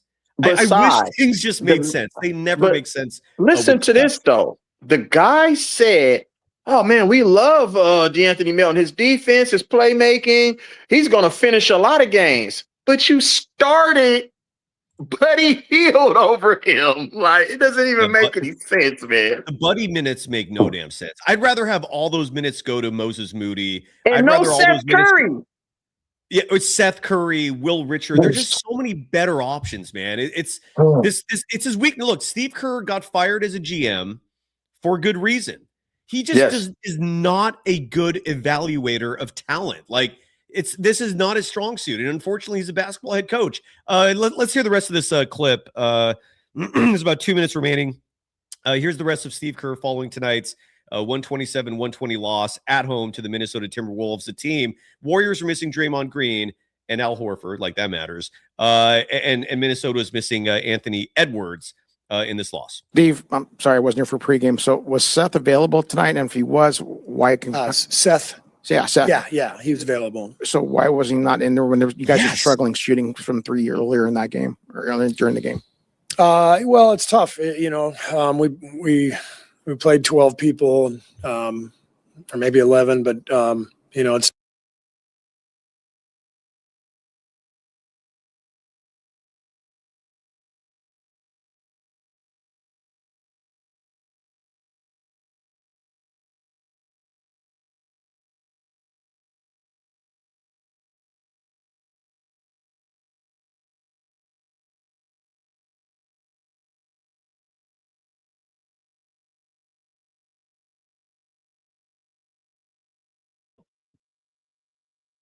Si, we can't hear you. I can't hear you, Si. If Why you're didn't you speaking, say- I was muted for I like couldn't 20. hear. Why didn't you say anything, you lazy? My fault. I couldn't tell if you were speaking. I had to look closely at the phone and see your lip. I thought you was trying to do something with the video. My fault. I couldn't hear what you were saying. Reiterate. What were I you was trying to saying? say this is, geez, I was muted for like 30 seconds there. I was trying to say this is what we were looking for. This is what people were talking about. This man has to finally answer. So it doesn't matter. Let's hear the And rest he of can't do it. Let's hear the reasoning for why Seth Curry was not needed on a night when the Golden State Warriors missed 31 3-point attempts. But apparently Stephen Curry's brother Seth, who's a better 3-point shooter than him, wasn't needed. I don't recognize the voice of the person who asked the question, but thank you to whoever that person is. And let's hear how Steve Kerr wiggles his way out of this one. Sorry, I wasn't here for pregame. So was Seth available tonight? And if he was, why can Seth? Yeah, Seth. Yeah, he was available. So why was he not in there when you guys were struggling shooting from three earlier in that game or during the game? Well, it's tough. We played 12 people, or maybe 11, but it's not easy to just throw guys in there randomly after they haven't been in the rotation the first three quarters. So what? He's definitely going to help us, at times, but. This was not his night, and we went in a different direction. Oh, what an ass! What were the Do that one more time. This was Steve Kerr at his finest in terms of just being nonsensical, obtuse. Right? You've heard me say that a million times. We got to hear this one more time. Pay attention to how many ums, uhs. He this was Steve Kerr flailing. This is Hey, what hold on. Hey, Cy, Cy, listen, before you play it, listen to him when he said, why wasn't Seth? And he said, Seth. You see how he asked it? You heard him what he said the first time. He repeated it so he could come up with a bullshit ass response. That's what that was. This was a bad look on Steve Kerr's part. Again, kudos to whoever asked that question because it was desperately needed to be asked. And again, if the media was not in this man's pocket, this clip would be all over social media by now.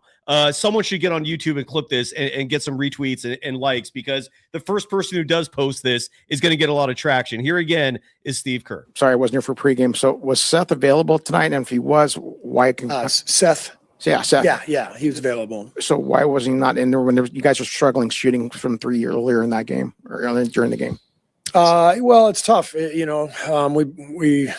played 12 people, or maybe 11, but it's not easy to just throw guys in there randomly after they haven't been in the rotation the first three quarters. So he's definitely going to help us, at times, but this was not his night, and we went in a different direction. Yeah, no shit. And what were the no shit?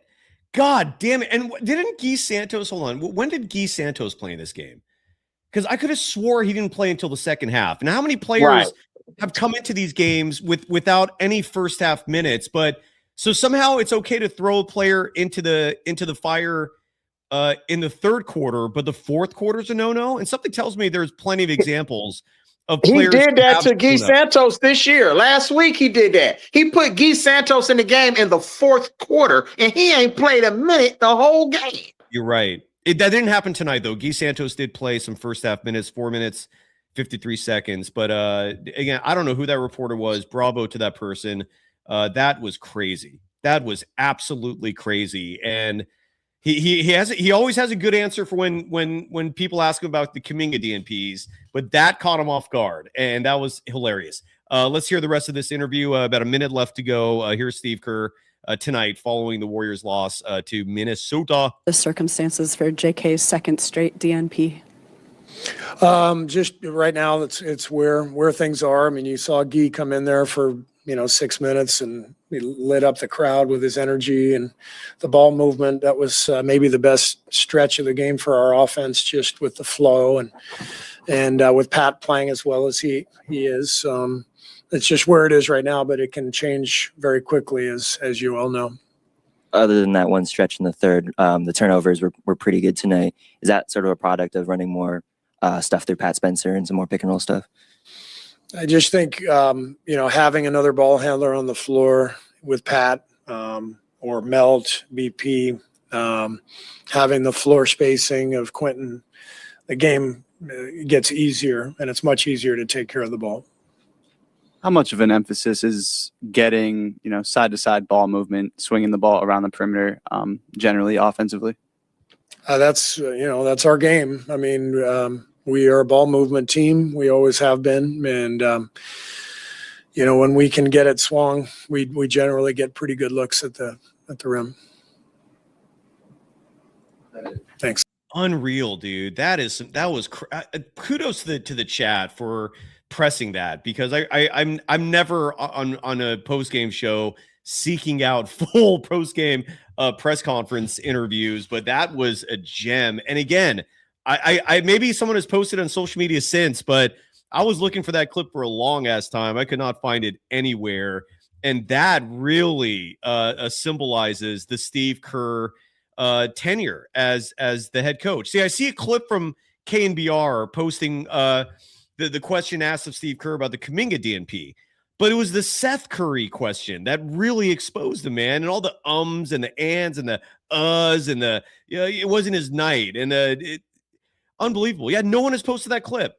Someone get on that, man. You will get some traction, I promise, because that is not. Did you hear his motherfucking phony ass answer the JK question with Gee came into the game and the crowd went wow, and then proceeded to say he passed the ball. What did Gee do tonight that added value and impact to winning this damn game? Nothing. He said last game, I think, that Gee and JK play the same position, and so I think he was following up on that. I'm so tired of hearing that dumb shit, man. It's a million people that play the same position as Shai Gilgeous-Alexander and still get playing time right behind the damn man. AJ Johnson, shit. Like, you know what I'm saying? What are we talking about? And G4M, I love it, saying that Kerr in the press conference tonight, saying that Guy Santos's minutes was the best stretch of the game. Guy Santos played a total of 6 minutes and 28 seconds. You can't make this shit up, man. Like this, and of those 6 minutes and 28 seconds, I believe here I have the number right here. 4 minutes and 53 seconds in the first half. So if in other words, if those minutes were so good, why did he only play a minute in the second half? Like what's going on here, man? What's going on here? I can't. Hey, I'm not. This is my last game tonight, yo. I ain't gonna lie. Hey, shout out to Shardall. Shardall was in my stream all day, all night. Oh, you know what I'm saying? Let's just stay calm here. Don't get all crazy on me. My God, sorry for the interruption from George Costanza, but Steve Kerr. Fuck you. I mean, come on, man. Come on, man. I can't do this, man. I can't. I have a lot of people waiting, Elise. Otherwise, I keep you on all night. Any final thoughts, man? Hey, salute Cy. Make sure y'all support Cy, man. Like Elise. Don't forget to support your channel too. How are you doing? Yeah, you can support my channel, but you're gonna have to catch me every so now and again, because these Warriors, I think I'm about to start turning on them, man. Because this organization is starting to do players really shady. Yeah. Like, you know what I'm saying? And I don't like that type of that little cornball stuff, man. We supposed to be supporting and building confidence in our younger guys, not breaking them down and shaming them in front of the media, because the media is already going to do that anyway. So the coach, you have to be a protector. Like the way he gets at Kuminga, just out of nowhere. What did Kuminga do to deserve this slander? He's just an innocent young guy who was trying to make some money and play and be the best that he can be. But Steve Kerr doesn't like that for some reason. So, I mean, I don't know. It's crazy. I was thinking about this the other day before you go, really, Lise. I want to present this to you just to add some perspective. In the year that the Warriors won the championship, 2021-2022, Damian Lee averaged 20 minutes per game. Juan Toscano-Anderson averaged 13.6 minutes per game. I bring that up because Steve Kerr has zero interest in developing players. if he did care about that, those minutes in their rookie years would have gone to Kuminga and Moody. Think of how much better those two players would have been. Kuminga, his rookie year, averaged 16.9 minutes per game. If he had Juan Toscano-Anderson's minutes, he would have been playing 30 minutes a game. And instead of us still being in this ridiculous position in year 5, we would have a good idea of what he is. So maybe 2 years ago, they could have traded him. Or 2 years ago, you would have realized he's a damn good player. Instead, we still don't know. And then Damian Lee averages 20 minutes a game. Moses Moody averages 11.7. You give Moses Moody those minutes, suddenly he's playing 30 minutes, 31 minutes a game. Same story. And the thing is, every year there's an example like that. And they won the championship that year, so no complaints, right? But the next year, and this was after the Jordan Poole, Draymond Green incident and everything was going to hell, you had Anthony Lamb averaging 19.3 minutes per game. Kuminga averaged 20.8. Imagine what Kuminga would have been if he had Anthony Lamb's minutes. Meanwhile, Moses Moody in his second year, 13 minutes per game. Ty Jerome played 18.1 minutes per game.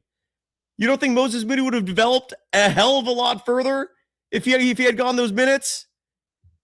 Next season, you had Jonathan Kuminga playing 26.4 minutes per game.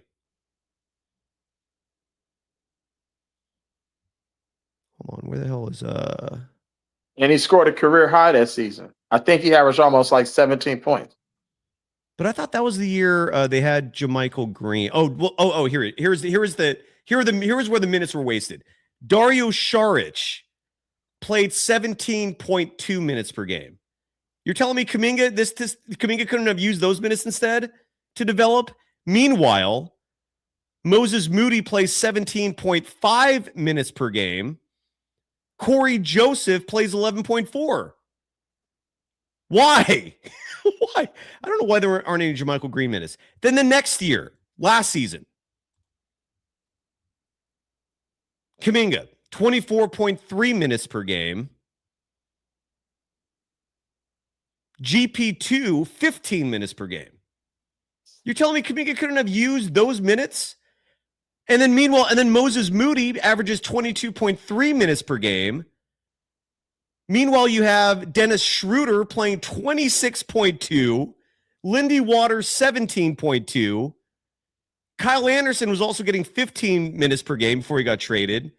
You're telling me those, and GP2 was playing also 15 minutes per game. You're telling me those minutes couldn't have gone to youngsters to develop? Dude, Steve Kerr is not a serious person. He certainly has no interest in the development of youth because those minutes would have been far better spent developing assets. Instead, Steve Kerr wants to give minutes to all these role players that should, they're role players. These are end of the bench guys, man. These are not real people. Steve Kerr. I'm not. Serious people. Sorry for the interruption. Elise, go ahead. Sorry. Before I leave, I just want to leave everybody with this, man. I'm almost certain that Steve Kerr is sabotaging the rest of Steph Curry's great years to deprive him from being mentioned with Michael Jordan and Tim Duncan on the all-time ranking list. This is all about politics because it doesn't even make any sense at this point. No. You know damn well what you're doing. Don't try to sit up here and act like, oh yeah, and say all these politically correct ass answers. You know what you're doing. You're really trying to hold Steph Curry back from reaching certain milestones. That's what I think is happening. Because at this point, it doesn't make any sense. Like, you know what I'm saying? You know who your best players are. It's nobody on that roster that's better than Jonathan Kuminga outside Steph Curry and Jimmy Butler, possibly, in my opinion, and probably DeAnthony Melton. Let's just be honest. Nobody can do what he can do offensively and defensively. Yes, he needs to work on his handle, but you're destroying a young player by trying to turn him into somebody else. Let him be who he is. Like, you know what I'm saying? Period. But that's all I got, man. I wish Stephen Curry cared enough to speak up. I mean, this is your brother that's getting screwed over now. I mean, you're not going to speak up for him? No. Like, I'm so glad that question was asked, man. I do not recognize that voice. I have no clue who that was, but kudos. You If I end up find like Chris Paul when you speak up. You see what they're doing to Chris Paul? Exactly. Elise, you're on fire tonight. Have a great night, brother. Thank you. All right. Salute, love y'all, man. Salute to you too, man. Old Farmcraft. How you doing, man? You probably sleep.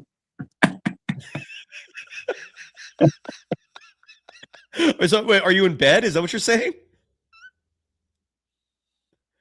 Byron. Yes. Hey, how you doing, Si? Can you hear me? You were talking to a second ago. What was going Oh no. That was hilarious, man, because I heard you say something old farm something, and I thought you was talking to somebody else, and I said they might be asleep. Oh, well, yeah, they probably were because I went to them and they weren't there. So, okay. Byron, you're up, and then Old Farm, I'll try you out again. Go ahead, brother. You're on. Hey, Si, how you doing, man? Doing okay. How are you? Hey, I'm doing great, man. I hate to be the dead horse in the ground, but this is getting ridiculous, man. To watch these games and the same things occurring over and over, small ball, rotation problems. But I try to be realistic, and I also try to be optimistic at the same time. The only great silver lining that we have so far this season is that we're only 26 games in. So that's a good thing, because I really think the NBA season takes off around the 30-game mark and the 40-game mark and to the end. But I would like to put this out, and you can tell me I'm way out in left field or I might be on the mark. I believe first of all, I believe that Steph Curry, Draymond Green, and Jimmy Butler, they're the veterans. They're the ones with the experience. I think they pull Kerr to the side. Don't have to do it publicly. But as a basketball player, when you play basketball, there's some people on the court, you say, hey, I can't play with that dude. Or this dude is messing up my rhythm or whatever. And I believe if they went to Kerr back door and said, hey, look, these are the people that we need to play with. I believe you start Curry at the 1, Jimmy at the 2, JK 3, Draymond Green 4, and Quentin Post at the 5. And then you will have better rotations where Spencer can come in for Kerr to give a break. Can you repeat that starting lineup one more time, please? Yes, I had Curry at the 1, Jimmy Butler at the 2, JK at the 3, I love it. Draymond Green at the 4, and Quentin Post at the 5. You're going to have rebounding. You're going to have where the big stretch the floor. You're going to be able to post up on both sides with Green or Butler, and Kerr can come off screens and be wide open. I mean, I think it would be just a greater look. But this small ball, like we always say, is crazy. It's just ridiculous, man. I love the lineup. And coming off the bench, you were starting off by saying Pat Spencer. I mean, look, this team, and this is what's so heartbreaking. Like, if this team had no shot, like if this was a team that just was, a bunch of overachievers and Steve Kerr's just doing his best with a mediocre roster, like, who gives a shit? Like nobody cares. We just be rolling with it and and having virtually no emotional investment. But that 5-man lineup you just read to me, I think is legit. And then when you add the fact that coming off the bench, Pat Spencer, DeAnthony Melton, Seth, Right. Will Richard, Right. Moses Moody, and Guy Santos. Right. That's Yeah, awesome. absolutely. Yeah, and Did I miss then anybody? Trace Jackson Davis too. Let's give. Right.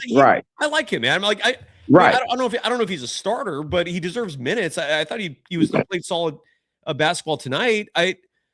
I don't But get when you look at the Warriors' earlier championship, the 2014, 15, 16, and those years, go back and look at Steve Kerr's rotation. He wasn't playing 12, 13, 14 people. You know what it is? I think he was. I'll look at it right now. But back then, the depth was legit. There was a good reason to do it. Like strength in numbers is an adage you apply when the talent backs it up. You don't do it just to do it. Like it's like if you don't have the depth. Okay, so here is the minutes for the Warriors 2015 title. You had Steph playing 32.7 minutes a game. Klay Thompson 31.9. Draymond Green 31.5. Harrison Barnes, Missy Senator, 28.3 minutes per game. Andre Iguodala 26.9. Andrew Bogut, 23.6. Sean Livingston, 18.8. David Lee, 18.4. Former All-Star coming off the bench. Maurice Spates, 15.9. Leandro Barbosa, 14.9. How many names is that right there? That's 1, 2, 3, 4, 5, 6, 7, 8, 9. That's 10 deep right there. And there that you is go. a hell of a 10 deep roster. Right. And then to finish it off, your 11 through 14, who did not get a ton of minutes. Justin Holiday, if you can remember that, one of the Holiday brothers was on that team. And he was only playing 11.1 minutes per game, and I'm guessing most of those were garbage time. Festus Healy played 11 minutes per game, and he was an awesome backup. James Michael McAdoo, if you folks remember him, 9.1 minutes per game. Brandon Rush, who was actually a good player, 8.2 minutes per game. And then that one random dude, the one random guy on that team, I can't even pronounce his first name, Ogjen Kuzmic, 4.5 minutes per game. He was your fourth string center. That was your Golden State Warriors. And those very end of the bench guys, starting with Justin Holiday, he played 59 games total. Ezeli played 46 games. McAdoo only played 15 games. Brandon Rush only played 33 games, and Kuzmic played 16. And so that team was essentially 10 deep. It wasn't 12 deep. It wasn't 14 deep. It was 10 deep, and people were still calling it strength in numbers because basketball teams don't typically go 10 deep. Now Steve Kerr is trying to go 12 deep, 14 deep. He's lost it, man. But he's not allowing any chemistry to develop with like a starting five. Like I said, that starting five I put out there, let them go for about 10 games. You know, that way you still early in the season, you haven't even hit the 40 game mark yet, and see what it develops. But he just won't do it. I mean, you listen to his comments tonight. It just what, like he said for Steph, it just wasn't his night. His night to what? Sit on the bench? It's like, give the guy, he's the correct. He's the best 3-point shooter on the team. Better than his brother, Steph Curry, and you're lacking in 3-point proficiency, but he doesn't get no burn time. I don't get it. And a great call from the chat. Sorry, I hit it, but someone was saying that back then the bench was brought size. And again, the 2015 team, the bench, right? Well, Andrew Bogut, I think, was starting. So Andre Iguodala was your sixth man. He's 6'7", 6'6", maybe, if you want to go low. Sean Livingston was what, 6'8"? David Lee was what, 6'10", 6'9"? Yeah. Maurice Spates, 6'10", 6'9". Even Leandro Barbosa was, I think, 6'3", 6'4", which is kind of big compared to this roster. Like Steve Kerr's out of his mind, man. But did you hear what Steve said in the interview when they asked him about the rotation and what basically they was talking about the size? And he said, "Oh, we're good with Al, TJD, and Quentin Pope." And I was like, "Wow, really?"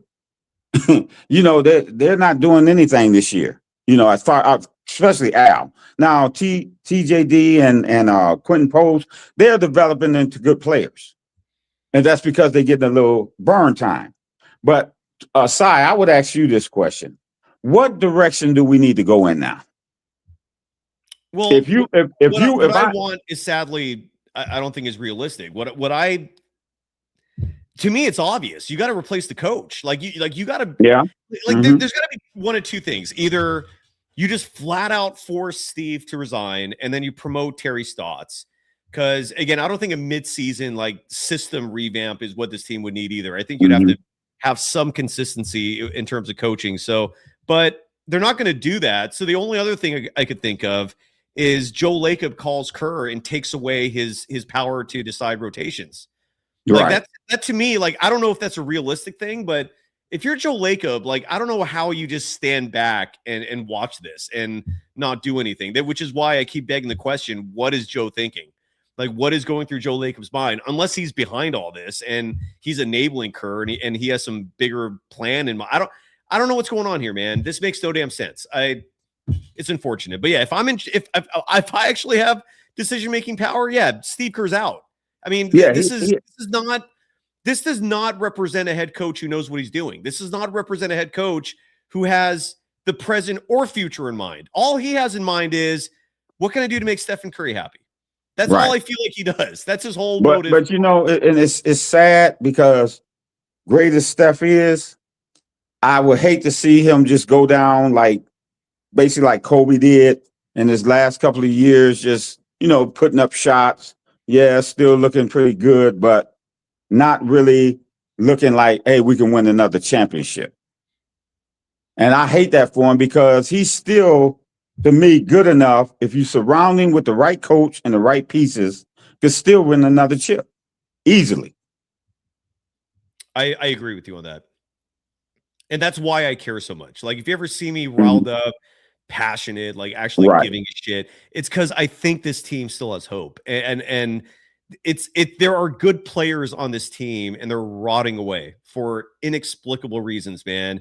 And you still have half the fan base, well over half the media scene, ignoring the fact that the main problem is Steve Kerr. I was listening to a national show today, one of the Ringer shows, and what's the main NBA guy? Is it Kevin Mahoney or something like that? The hell's his name? I can't remember. Anyways, but he was giving some rhetoric about the Warriors and saying that, yeah, this Kuminga thing's like, it's gone to a head, it's exploded, and it's just a shame that Kuminga couldn't take advantage of Steph and all these other guys being down.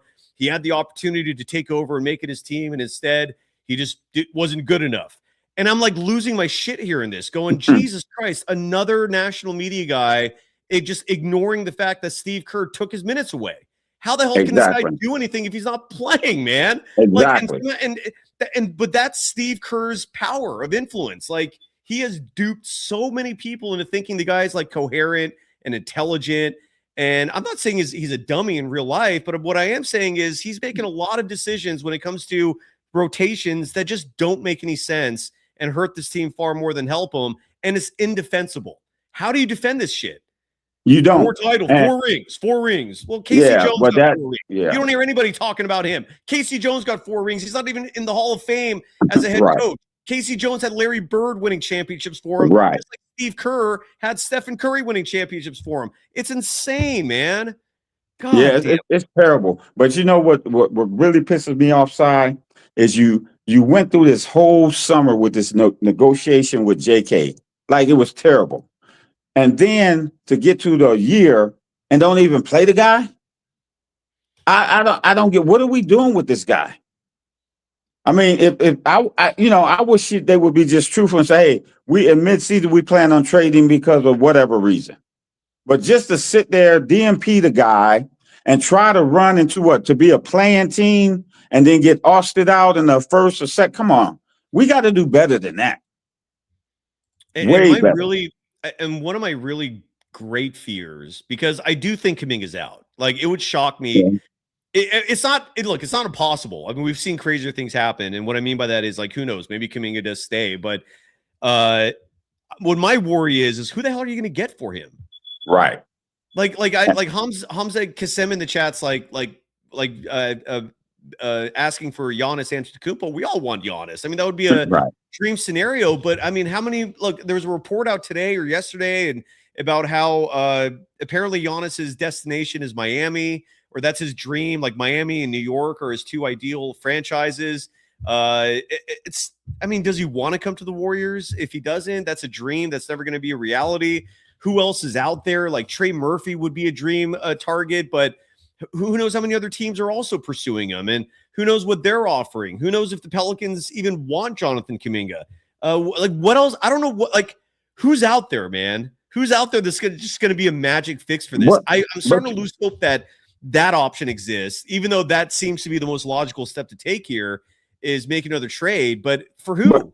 But Si, I think when we're looking at a possible trade for Jonathan Kuminga, if that's the case, I don't think you don't have to have a superstar. If you look at like OKC, they got the main man in SGA. Correct. But they got those role players that's in the star lineup, but they're tough on defense. They're rebounding.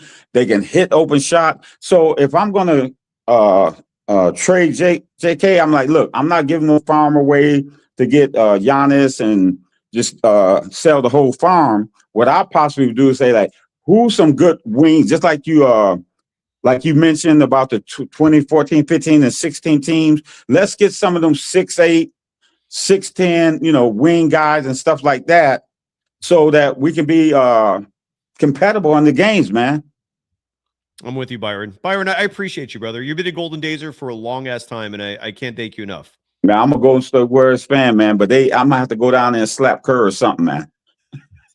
Dude, all it would take, and I think this represents just how bougie the crowd is at Chase Center. I saw so many empty seats of the game tonight. I don't know if you noticed that too. Like second row seats right behind courtside, like a whole freaking row. Not right after the half when people are still ordering their wine and cheese. I'm talking like in the middle of a game, just empty. And I texted Ryan Leong. I'm like, dude, is it actually empty? And he said it wasn't full.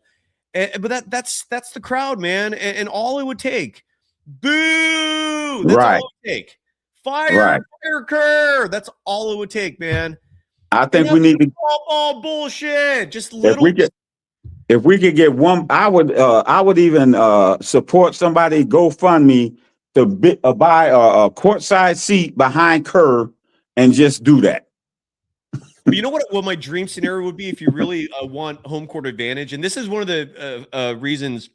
This is one thing, I'm sorry, that I give Steve Ballmer credit for, and because he does stuff like this. Like, remember in the playoffs last year, he flew all the fans who sit in that one section behind the rim where they're allowed to have signs and harass free throw shooters basically, and it's really steep, so their noise is affecting the players. And then he flew those folks out. It didn't help, but you see how much he cares, right? Like what I think would be awesome for home court advantage is, especially if you do this in the postseason. Joe's never going to do it because it would cost him a fortune. But take all the fans who have the nosebleeds, and when I say nosebleeds, I mean the top level, and put all those people courtside for your most important games. Those fans will give you home court advantage. At least one of those fans will make a death threat on one of the opposing players. That's going to get in his head. You're going to have fans making noise like you've never heard of. They're going to be drunk out of their minds, saying the most obnoxious things possible. You're going to get home court advantage, but it would cost Joe Lacob like probably $1 million in revenue from courtside seats. Anyways, that's my plan. But I love your idea too, man. Just put somebody right behind Kerr. Say, you suck. Right. Just start getting in his head, man. But hopefully, Si, man, keep up the good work, man. I enjoy your show, man. I'm on the East Coast. So we 3 hours ahead. And actually, I'm not even going to sleep. I'm going straight to work. Where do you work? But I stay up because the content. I'm in Charlotte, North Carolina. But the content. What do you do for work that you have to? Basically, I'm not going to lie to you, Si. I'm retired. I retired military. I retired as a youth counselor. I basically just service. Thank you. Yeah, no problem, sir. Just to keep going and stuff. I got a little three-day part-time job that I work at the airport, so I can fly around all over the world. So I basically sit on my butt mostly all day long, the shift, and I only have to move if something wrong with the plane. Respect, brother. Well, and that's why I could get out. I've been to San Francisco a couple of times, check things out. Like I said, Golden State is my team. But like I said, the only the silver lining is that it's early in the season, and if we can just get Kerr to get out of his idiotic rotations and small ball, this team could be an easy 6 seed. I'm telling you, easy. Easy. I do. Look again. the first 5 games of the season, let's not forget that. They looked damn good, man. Right. Like they beat Denver. Like that's not something to Right. sleep on, dude. Like they beat the Nuggets. They had a front court that was imposing. And then all it took was Stephen Curry getting sick. You lose those Milwaukee, Indiana games. Kerr just immediately blames Kuminga for everything, which makes no damn sense in and of itself. And we're back to this mess. Like again, Right. and you have all these people that go, dude, Kuminga stands. Okay, well, are you going to rip? Like, are you going to call people Will Richard stands now? Or are you going to? Right. It's not the player; it's the coach. It's like the coach. it's not the player, man. I mean, don't get me wrong. Kuminga, I think, would be a massive upgrade if he actually was getting minutes, but it's the coach, dude. He just does not play the right people. And I love the fact that you're still working. Respect. Yes, no problem, sir. Thank you for Stein. literally coming to this show as your escape, man. I thank you. It means the world. Yeah, we got to vent some kind of way, man. And keep enjoying retirement, Byron. Thank you, brother. Come back soon, please. I will. Thank you, All sir. right, man. Thank you. Have a great shift at work. Again, not everyone gets Friday. Fridays doesn't mean the same for everybody. So if you have to work this weekend, stay strong, hang in there, and do what you can to make that clock fly by so you can get home and chill and do whatever you got to do to have some fun. Let's try Old Farm Craft. If that was a mistake on my end the first time, not bringing you on, my apologies. How are you doing? Good, Cyrus. How are you, man? Doing all right, man. What's on your mind? If that offer stands, I'll take that ticket and I'll sit behind Steve and yell at his ass all game long. Man, I called my brother before this game and I said, Kerr's about to revert, full on revert. Those 5 games, where we saw some progress, they don't mean shit. Pardon my French, but no, you're right. As soon as Curry came back, full reversion. We get another Kuminga DMP. We get a Will Richard DMP. Like, what the hell are we doing? And yeah, Seth Curry DMP on a night that it's because we're missing shots. Okay, well, how about we put the best shooter on the floor? So another thing that was really curious to me is I remember Curry supposedly likes the motion offense.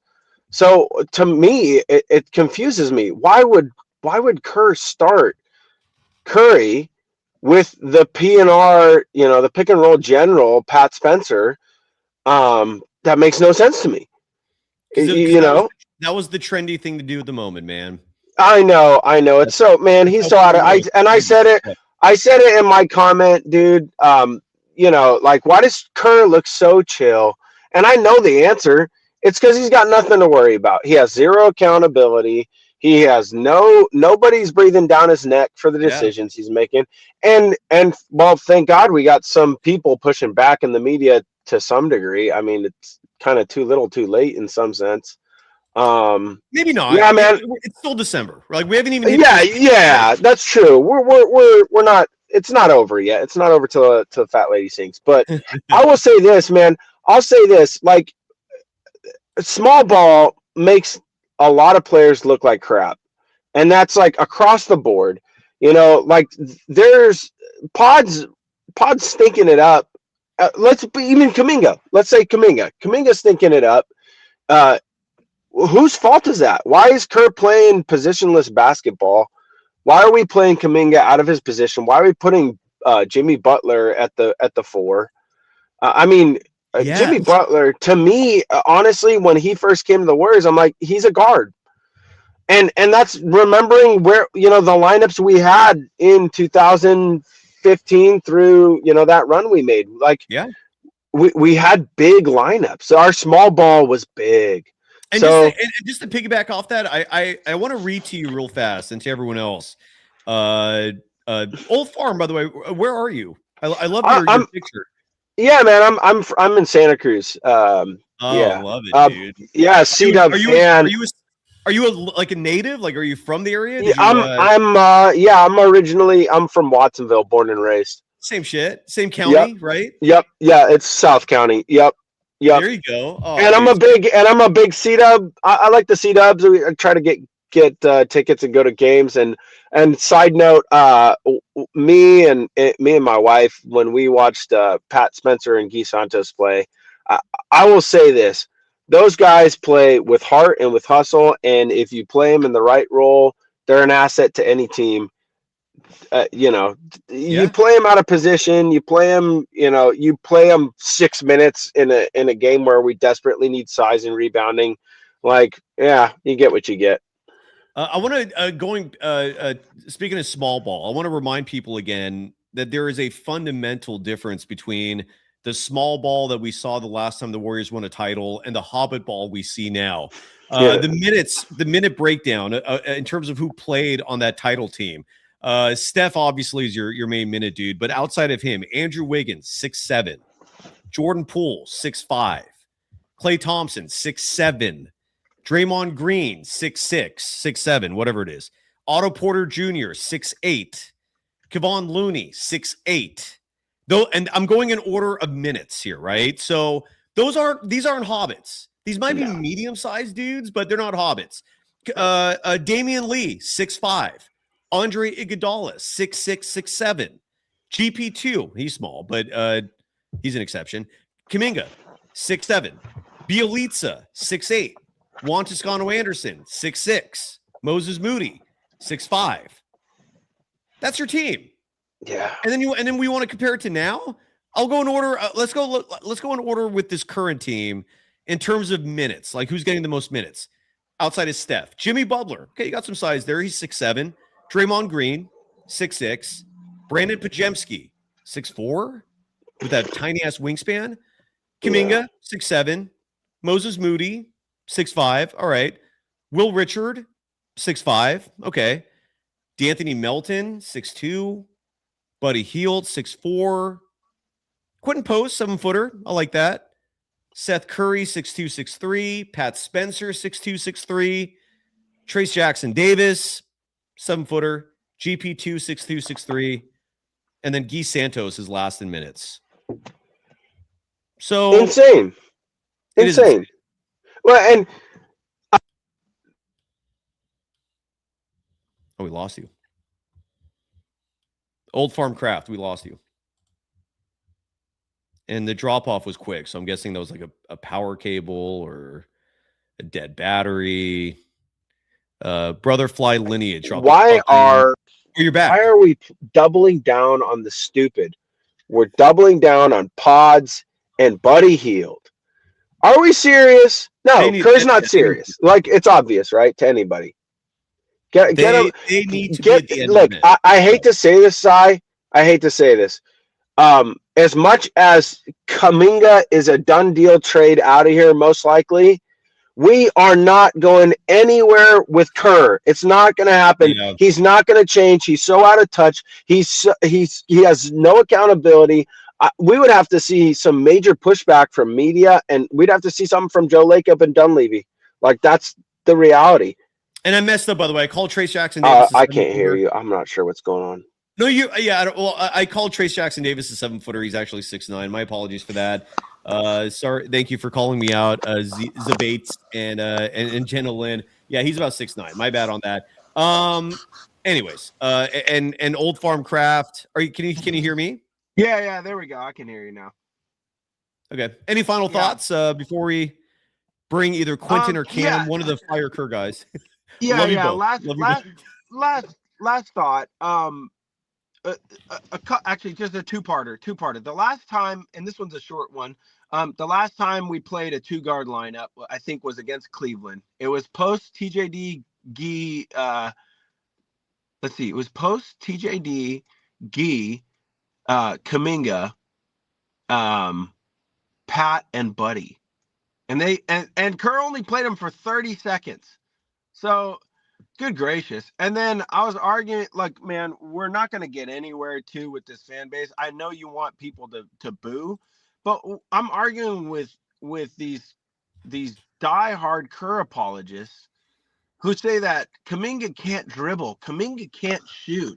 He's had 5 years to develop this. I'm like, are you serious?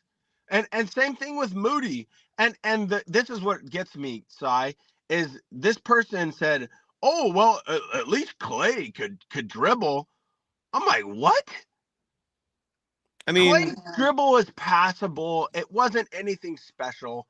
That is a good point, man. No, that's a good point because that was the starting backcourt. Yeah. So when did Steph started needing a ball handler alongside him? And what happened? Why isn't Draymond Green that ball handler? What happened to that? Draymond Green is getting old, and he's like an old dog. A lot of his antics are coming to bite him in the ass in his age. And it's he's still doing good stuff defensively, but it's like, man, you kind of want to like give a little fist pump when he's not playing, just because of it's like it doesn't balance out. He has his moments, I like him, but his moments of like antics and fouls and getting flagrants, they're not worth the juice isn't worth the squeeze. But that's my last take. I appreciate you, Cy. I appreciate great content, man. Are you a surfer? Yeah, I surf. Yep, I surf. My stuff, my channel is not anything special. I don't have a ton of content, but I do wood turning. So you do what? I'm sorry. Well, I do wood turning. So the picture is of a olive wood box that I made. I thought that was a bottle of moonshine. My bad. So that's a block. So what does wood turning mean? Are you like a carpenter? What does that mean exactly? So no, by trade I'm an electrician, but wood turning is like you take a piece of wood and you throw it on a lathe and it spins and then you cut it. So if you look at you look on YouTube, people make bowls and all kinds of things, and that's I make a bunch of stuff. I make bowls, I make pipes and other things. Yep. Hell yeah, dude. Yeah.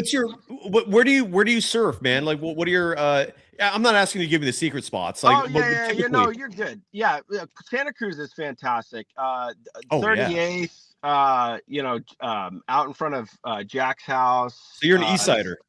Yeah, well, no, I surf the lane. I like cows. I'm a longboarder, so I like a nice long wave. But yeah, the point's great. I'll bust down to Manresa, get some beach break action. We'll go down to Big Sur once a year and catch some of that wild surf down there, real cold. Dude, Manresa's the best part about Manresa is you're always gonna have spaces if that's what you're looking for, but you also have to worry about the sharks. But I've surfed Manresa a lot, and my best friend on the entire planet, Mark Sterner, Mark, I miss you. He lives down in Aptos, and he surfs the hook almost every morning. He's one of the only dudes I know who can barrel with a longboard, and he does that consistently at the hook. So amazing. Awesome. Yeah, you're the best surfers in Santa Cruz. I fully hands down. That. Yeah, totally. Hands down. Love it, Cy. Love you, brother. Thank you. You were fantastic. Let's hear he really was Old Farm Craft. Thank you, brother. I hope you come back soon. Let's play some more sound because a lot of people were at the podium tonight. I want to hear from D'Anthony Melton, who played 20 minutes tonight. I have no idea if it's because he was or is on a minute restriction, but as we heard from Steve Kerr, Kerr trusts him to close games, and that's something I think we're going to be seeing more and more in the future. So there's some good news there, and what we can hope for if the goal is success for your Golden State Warriors is that Melton is going to be eating into the minutes that Podziemski typically gets, and hopefully that becomes more and more. And then again, I'm so glad that one reporter asked Kerr about Seth, because maybe that'll be a catapult, be an instigator, if you will, of Kerr playing Seth Curry. A catalyst. That was the word I was trying to find. I'm sorry. Anyway, so let's hear from D'Anthony Melton, who, again, not a big stat game for him, not a big night statistically. But if you watch basketball, you know this guy's the real deal. And this is courtesy of Kenzo Fukuda of the there's a better one. I'm sorry. I had a better one a second ago. Here we go. This is Sam Gordon of the San Francisco Chronicle posted this one. This is D'Anthony Melton. Where'd it go? Hold on. I'm sorry. I had exactly what I wanted to play for all of you. And then it vanished on me. Hold on one second. Forgive me. Where did you go? D'Anthony Melton. There we go. Okay, there we go. And Melton talking about playing next to Stephen Curry for the first time in over a year. I did not even think about that until just now that D'Anthony Melton, even though he made his debut, I think last week, Stephen Curry was out. So tonight was the first time they played on the court together.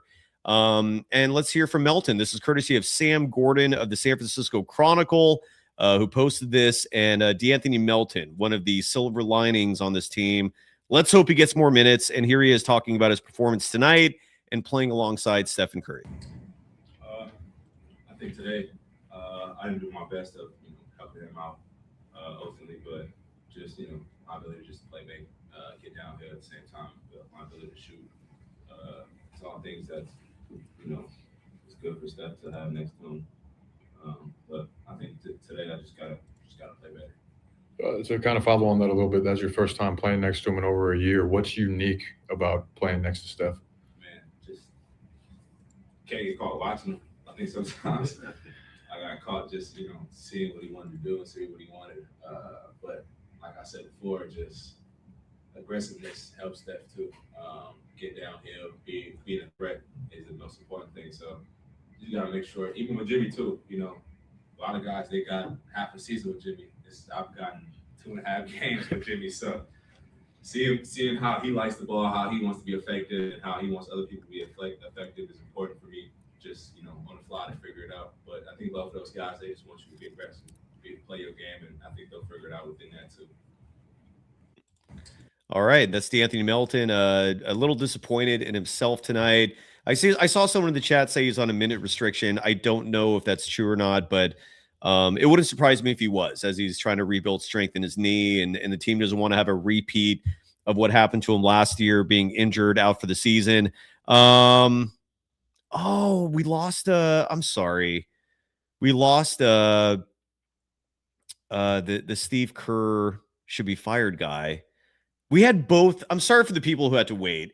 That's the downside to a night like this. But I had it was either Cam or Quentin.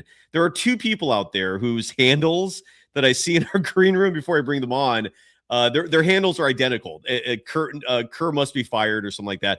And they were both in the green room waiting. One of them dropped out early. I was about to bring the other one on, and then they dropped out. So we're almost there. Let's bring on Bloomer Vibes to the chat. Bloomer, how you doing? Hey, Cy. Hey. I'm rocking this handle because, first of all, I want to apologize for not coming on last time, even though I was on here. It's okay. But why are you apologizing? I mean, big deal. It's okay. It's not. Because I was on here waiting, but then I wasn't able to come on. That's why. It's okay. I'm not. There's no judgment. I promise you that. Yeah. But what's on your mind for tonight? Yeah, man. So where do I even begin? This is just at this point in the season. It's still early, but I Steve Kerr, man. Like, what do we go from here? Like, what are we doing? Like. Well, first of all, I don't want to talk about trades right now, but I'm actually, like, in my head after watching this game tonight, I really think that we need to make some sort of change, like, as soon as possible. And I really feel bad for Kuminga. That kid deserves way more acknowledgement, and he needs to be used better. This is getting way out of hand, too early in the season for this. And I really think it's for the best for him and for the team, because everyone that's hating on Kuminga is like really misinterpreting the situation. Like, you're getting mad at the wrong person. Steve Kerr is the one you should be getting upset with for these minute distributions of, oh, let me play all these 6'3", 6'4" guys over like 6'6", 6'7" people, and like we'll definitely win that way. Like, come on now. This is not 2015 to like 2022. Like, that time is done. We need to think about now. If there's anything I've learned from past accomplishment is that you can't you can dwell on it, but you can't like let that shroud your memory moving forward. Mm-hmm. We need to really make a change, and that needs to happen right now. So that's why I was like, I kind of wanted to talk about like just future, because the 15th is on January, right, for the trade scenarios. So I wanted to kind of like bring that up a little bit. Yeah. Yeah. So I was kind of thinking just for ideas, like, because I was kind of hoping like if Armando was coming on, but I know I just saw him in the chat. And Armando, you're clearly missed. Hope you feel better, buddy. And we'll hopefully resume the action next week. But look, Armando called it well before the season started when it comes to big Al Horford. He also was well ahead of the curve with Podziemski. I mean, I was trying to be nice and just give it a shot. Armando was in the offseason getting right to the point that pods ain't it. And yeah, I see it now. It's shout out to Armando, man. That he's a visionary. I've been saying that in chat ever since he was calling it out. I'm like, well, when he first called it out, I was like, oh man, I'm on the fence a little bit. I didn't want to like really disregard what he said, because obviously like you, he's also a professor. So obviously I'm not a professor myself. I'm just a regular casual man. But I promise everybody that neither of us like the smell of our own farts. All right, we are not doing that. We're not bending over, taking a nice good whiff.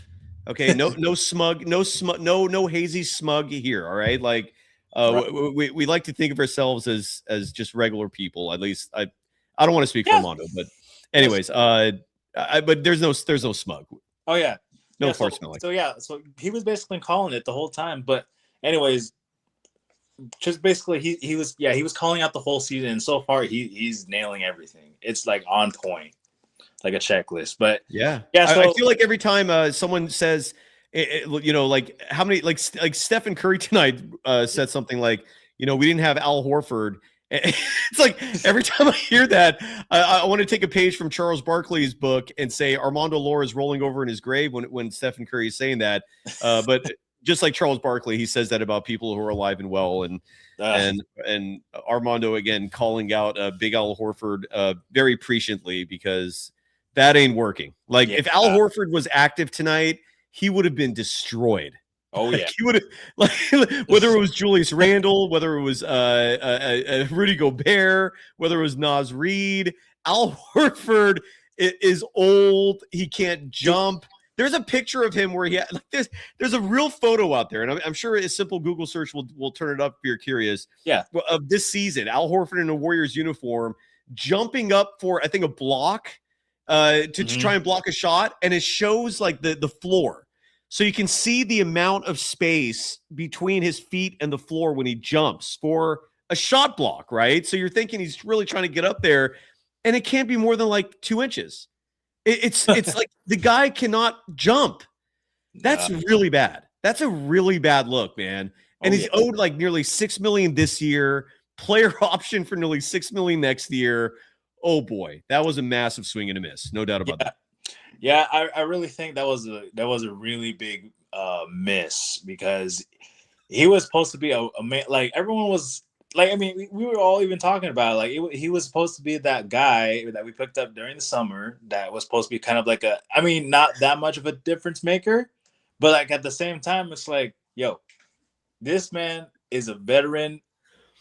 Used to be a star, but he can still provide something, because we've seen him from his Celtic years, but he's not really fitting in. Look, he's already hurt, and obviously he's being destroyed when he's on the court.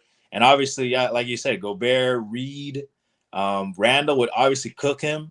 So, and the injury that's keeping him out, like that's an old man injury. That's what LeBron James was dealing with. The right sciatica, man. That's literally like I can picture him dealing with that. Go, like just like a whole right side, like probably the arms hurting, the hips hurting, just old man shit, man. My neck, my back. My neck and my back. Oh. And that's Big Al, man. Big Al is cooked. He's oh my like, gosh. Just let him coach. I think that's the extent of his service. Like unless he's having one of those nights where he's hitting the threes. He's had one or two of those games, so a little value is brought to the table then. But yeah, It's Yeah. just bad. Yeah, so basically what I wanted to talk to right now real quick, because I know we got to wrap things up. I know you got to wrap things up. Curry, I'm glad he's back. That's like one of the few positives, but like everyone's been saying, where's his brother at? This man can hoop. Highest shooting percentage on threes. And then instead you start Buddy. So I'm watching the game. I'm expecting something good. Where, okay, 4-day off. You beat Chicago, you beat Cleveland, But I'm like, okay, T-Wolves, there we go. I'm expecting Seth get in there, Will Richard get in there. Who else? Melton, obviously, he did play, but like, those other names. And then like, okay, let's start Buddy. I'm like, what are you doing? Buddy Hield is not a starting player. Energy guy off the bench for maybe 10, 15 minutes max. Okay. Same thing with GP2. By the way, side note, my grandmother, she also watches the Warriors, and she's a big GP2 fan. I keep trying to tell her, like, Grandma, he's not the same like 2022. No. That's why I'm like, we need to stop living in the past and start living in the moment. Like, this is not some sort of time machine where you can just look back on things. Like, you can remember those for like just for memories, but you gotta live in the now. So that's why I was kind of thinking like, okay, after I've seen this game, the outcome is just rubbish. I mean, everyone else that was before me in the call, they kind of talked about it, but what I want to talk about is some future trade scenarios. What I think you could probably like talk about next time if you're willing to hear me out. I just want always, man. So I'm thinking, okay, so the guy from what's his name, Claxton. Do you like Claxton? Speedy Claxton? No, I'm kidding. Nick Claxton?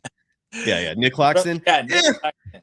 I wouldn't trade him. I wouldn't trade Kuminga for him. I hope there's better options. Like, I'd rather have Michael Porter Jr. than Speedy Claxton. Okay, honestly, I mean, look, Speedy Claxton is Speedy. Nick Claxton is a fine player, but like, is he really that much better than Trace Jackson Davis? Size wise, yes, but maybe same thing. Yeah, no. That's the only reason. Like, it's if you're not bringing a unique skill set, and if you're a redundancy, meaning like there's already people in the roster who are similar to you, I don't know if the Warriors are going to make a play for that.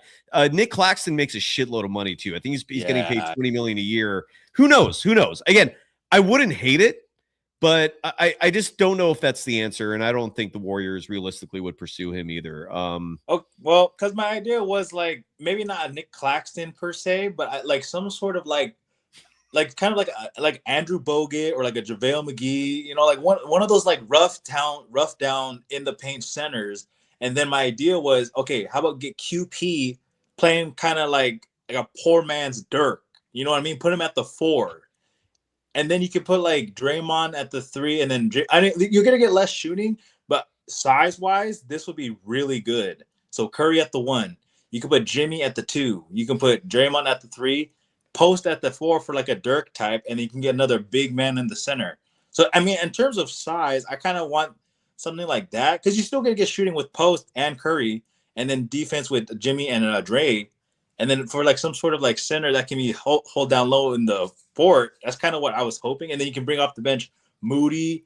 I mean, JK, hopefully if he's still there. I mean, I'm a JK fan. I'm not one of the JK haters. I actually support JK. So I'm actually hoping he stays.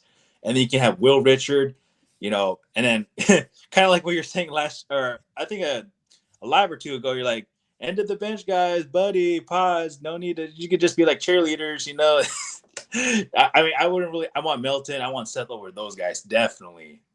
So, I mean, what are your thoughts about that? That's kind of what I wanted to. I don't. My genuine belief is that if you play the right players, this team can at least keep up with anybody. I mean, I'm not sitting here pretending that OKC is beatable. Well, they are beatable. I don't think they're unbeatable, but I also recognize how difficult of an obstacle that is. With that said, I look, and again, if you think I'm crazy saying this, I get it. It's an opinion, but I've seen enough to know that if the Warriors are playing the best players, case in point, let's say the Warriors roll out a starting 5 of Steph Curry, Will Richard at the 2, okay, Jimmy Butler, Jonathan Kuminga, Draymond Green. I think a lineup like that can beat anybody. And you can, and then you can bring like Post and Trace Jackson Davis off the bench to give Draymond a lot of rest. You can bring guys like Moses Moody off the bench, DeAnthony Melton off the bench. I mean, DeAnthony Melton on any other team is your point guard. He's not a two guard, but on this team, he's a two guard. But like in a perfect world, DeAnthony Melton is your backup guard. And I feel like I'm forgetting some. Oh, and Seth Curry's going to get some minutes. And Guy Santos is going to get some minutes. I've always advocated for Guy. I think if you limit your minutes to those 10 guys, right? And I'll read those names to you one more time. And again, the starters can be fluid, but it's just these 10 guys that are key. Jimmy Butler, Quinn Post, Steph, Melton, Moody, Trace Jackson Davis, Guy Santos, Seth Curry, JK, Will Richard. Those are 10 dudes. We just went over the 2014-15 Warriors that won the first championship. That was a 10 deep roster. And that's plenty of players. You don't need to go 11, 12 and all that bullshit. Like keep it at 10, play those 10. I think you're fine. I really do, man. I believe that from the bottom of my heart. Steve Kerr's system would like it would thrive if you put those players in with that system. But Steve Kerr's the one making decisions, and he doesn't like half these guys for whatever reason. Like, why did Will Richard get a DNP tonight? Like, make that make sense, you know? Like, I wish someone also asked him about that. Like, I mean, Will Richard is starting for how many games in a row, and then now he's DNP'd? Yeah. Make that make sense, man. And not to mention, I don't want to see that kid ruined. Will Richard can be a star in this game, man. Like, but he's never going to develop getting DNPs. Like, that's crazy. Yeah, he's absolute lunacy, dude. He's not gonna get that rise in his career at that age too. I mean, we don't want another JK like drama situation, right? Like, sorry to interrupt, Bloomer. Chris Wood in the chat said I forgot to mention Draymond Green. So 11 deep. I stand corrected. I mentioned Dre originally, and then I listed those 10 players and forgot Draymond Green. So an 11 deep rotation: Pajemski, Buddy Hield, Al Horford. They're just comfortably at the very end of the bench, rooting your team on. GP2, you know, I've never complained about him when he gets very limited minutes. Like if he's getting 10 minutes a game, you know, in very specific matchup situations, great. Like he is serviceable. I'm not saying he's a bad player. It's just when he's getting 25 minutes in the game, that's when I'm going, what's going on here? Like GP2, 25 minutes. But so 11 deep. If you're going to play GP2 in situational circumstances, 12 deep, that should be your team.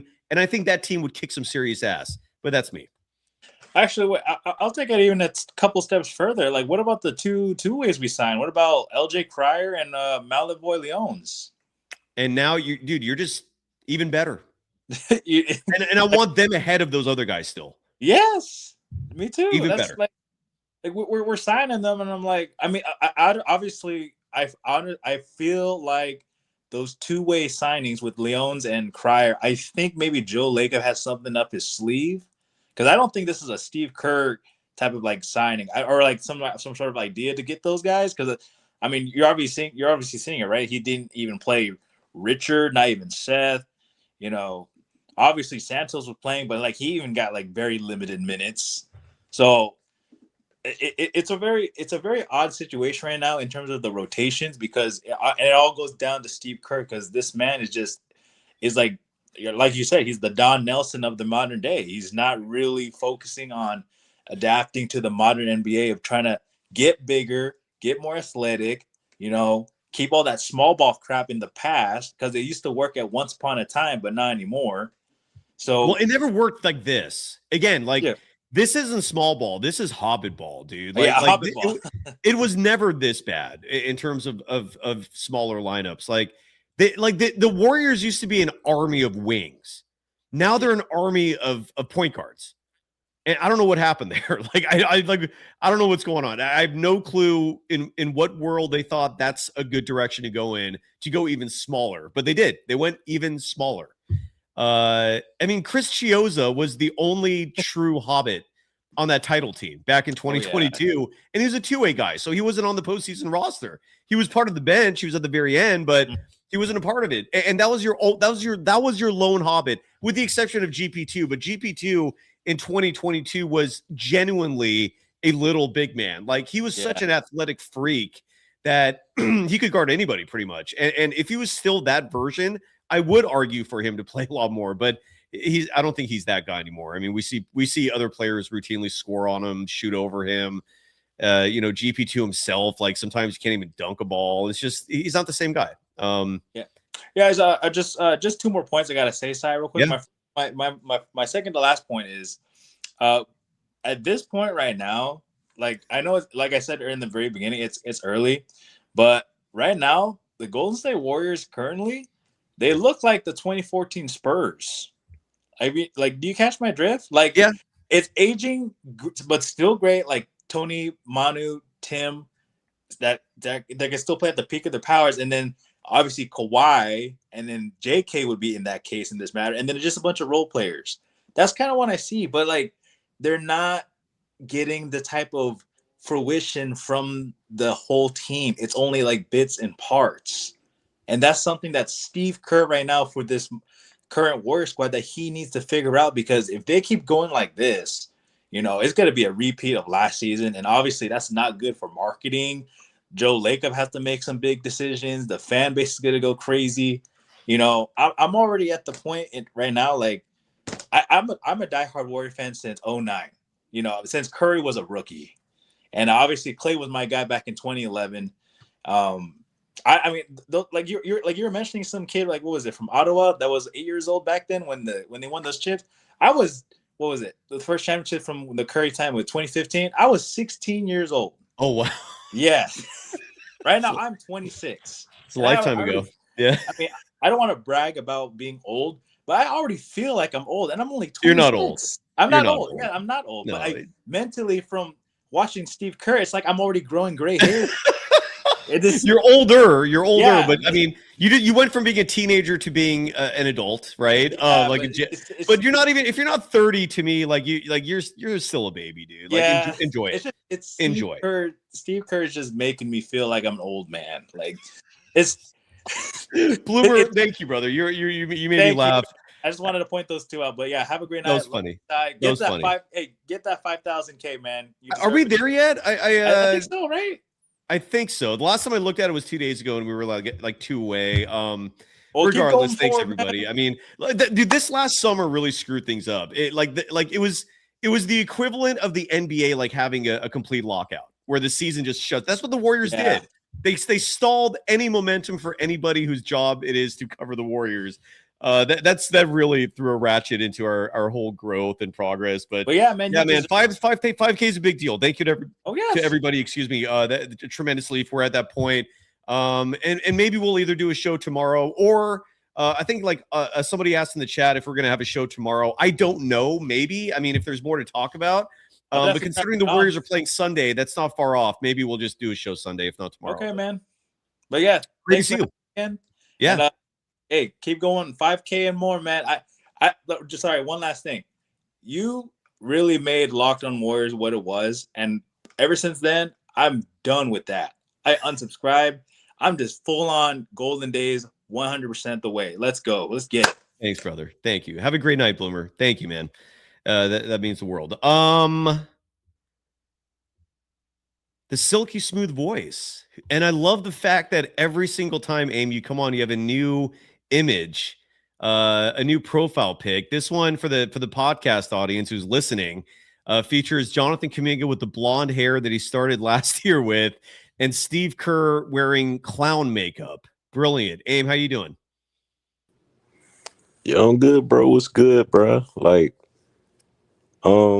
I do disagree with that Nick Claxton take, though. I can't lie. You want him?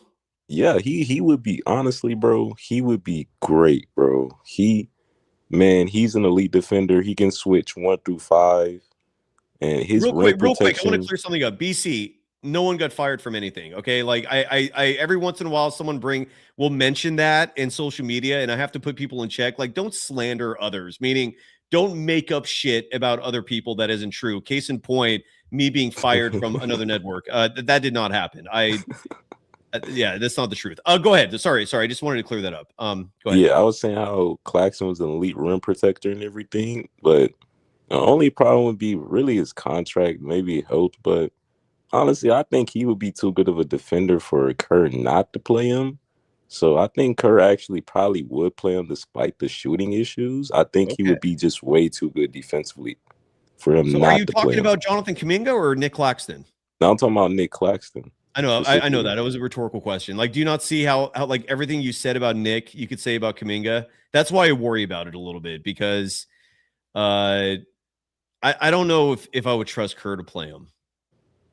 Nah, Nick, bro, dude, honestly, he would have to at this point at big man. But I mean, I get what you're saying for sure. I get what you're saying for sure. Though, That's my but worry. Like, I'm not saying Nick Claxton's a bad player. Like, I feel like with any other coach, I'd be fucking sorry to swear, but I'd be yelling for it. Like, Nick Claxton, great, a real center on the Golden State Warriors. Sign me up. But if there's no guarantee that Kerr's going to play him, I don't know if unless you're getting him for practically nothing. Like, if you can get Nick Claxton for Al Horford, Buddy Hield, Brandon Pajemski, and maybe like a future second round pick, hell yeah, you do that shit yesterday. But if you're talking a lottery pick and first rounders, you know, I don't know. I wouldn't hate it, but I just don't know if it's worth it considering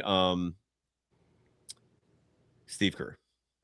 I get what you're saying. The only other option to me would be Trey Murphy, but I don't really move me as much. Do you think he would play him?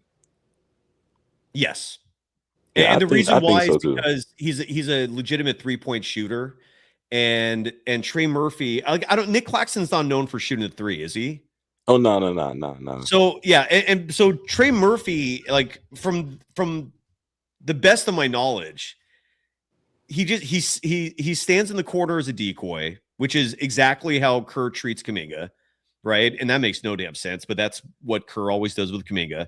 But with Trey Murphy, that's a real decoy. That's not like like I don't know why you would ever use Kuminga as a decoy. Like he's not a 3-point threat. He's not a horrible 3-point shooter, but we got to be real here. He's not like someone who's notorious for 3-point shooting. So I never understood how that works, putting Kuminga in that corner as a decoy. Kuminga himself didn't understand it, and that's why he eventually rebelled a few years ago, and that really pissed Kerr off. But with Trey Murphy, if he stands in that corner offensively, he's a real decoy. So he's going to give you space. If teams don't respect the threat, he's going to burn you with those corner threes. He's also tall, athletic, an amazing defensive player. I think Trey Murphy would get minutes. I also, my concern with Trey Murphy, though, is, again, I'm looking at next year. I'm looking at the future as well. And a year from now, let's say Stephen Curry's like farewell tour, Jimmy Butler's aging and peaked, Draymond Green's aging and peaked. Like, look at the New Orleans Pelicans right now. What's the record? Like 3, and here I have the standings in front of me right now. The New Orleans Pelicans are 4-22 right now. All right. 18 games below 500. If Trey Murphy was that good, why is New Orleans that bad? That's my concern with Trey Murphy. That's also my concern with anyone from Brooklyn. Brooklyn is 6-18. If Michael Porter Jr. was going to be that good, if Nick Claxton was that good, why are they 6-18? So again, I'm not saying like there's a perfect trade out there other than Giannis. I mean, Giannis and Scoompa would be amazing, but there's going to be a lot of questions with whoever we talk about, right? Yeah, I agree. He would play Trey. Main concern about me with him is, unlike JK, he's not really a defensive wing. Like, his defense is really bad, like really, really bad. He even admitted to it. What everybody says, Aim. Like, everyone calls him, like, everyone else is saying like he's known for his defense, but I don't watch him enough to have a strong opinion. He even admitted himself. So that's cap. That's extremely cap. That's extremely cap. Whoever's telling you that's cap, but yeah, I mean, he would play him, but that's another thing too. I don't think he's really like, like in the future, like if Trey Murphy's the best player on your team in like what 2 to 5 years, that might be a 13 seed right there, bro. Like, well, I don't know about that, bro. Like that'd be a head case. But like, who else would you want to trade for if it's not Trey or Claxton though? Because I can't really think of any. You mean besides Giannis? Well, that's not possible. We already know that. We already know that's not possible. See, here's the problem. The XNIN is saying Daniel Gafford, and again, you're talking about the exact same issues that Nick Claxton would bring to the table. Like, he doesn't space the floor, so would Steve Kerr even play him? I don't know. Val in our chat brings up Keegan Murray of the Kings, but we just had Mark Haynes on the show the other night, and Mark Haynes said Keegan Murray is not even available. That's like the one guy or one of two guys that the Sacramento Kings would not trade. I wouldn't hate Keegan Murray. I think just signed a contract, right? And he did recently sign an extension. Yeah. Keegan Murray to me reminds me a lot of Trey Murphy. I think those are two kind of similar style players, right? Like, they're not playmakers. They're not going to score off the dribble based off their own playmaking skills. They typically rely on other people to set them up. They're there largely for their defense, but I don't even know how good their defense is. I don't know, man.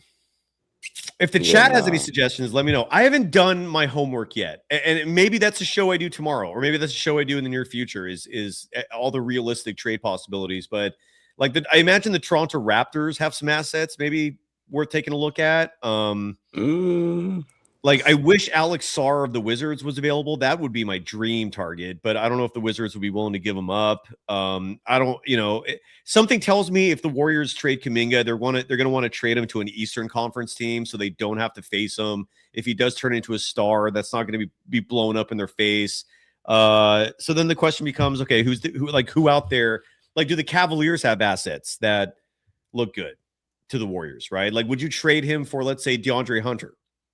I don't think the Cavs would give him up. I don't know. I got to do my research. That's for a whole other show. I don't know, but and then Derrick saying get Domantas Sabonis. No, hell no. Yeah, and again, if Domantas Sabonis, first of all, he's like injured the whole year, and if Domantas Sabonis was so good, why have the Sacramento Kings made the playoffs just once? The entire time he's been there, or twice, or whatever it is. And when he was with the Pacers, they sucked. So is Sabonis going to be some magic pill? He also can't play defense that well. I don't know, man. Nah, he's a bad defender, and he's just not a winning. He's like a Zach LaVine, his teammate. He's just not an impact player. Like, he's not going to come on a team and make us a 6. Nah, that's not happening. Yeah, I don't know. Like he's a great, he puts up the stats, but he's not an impact player.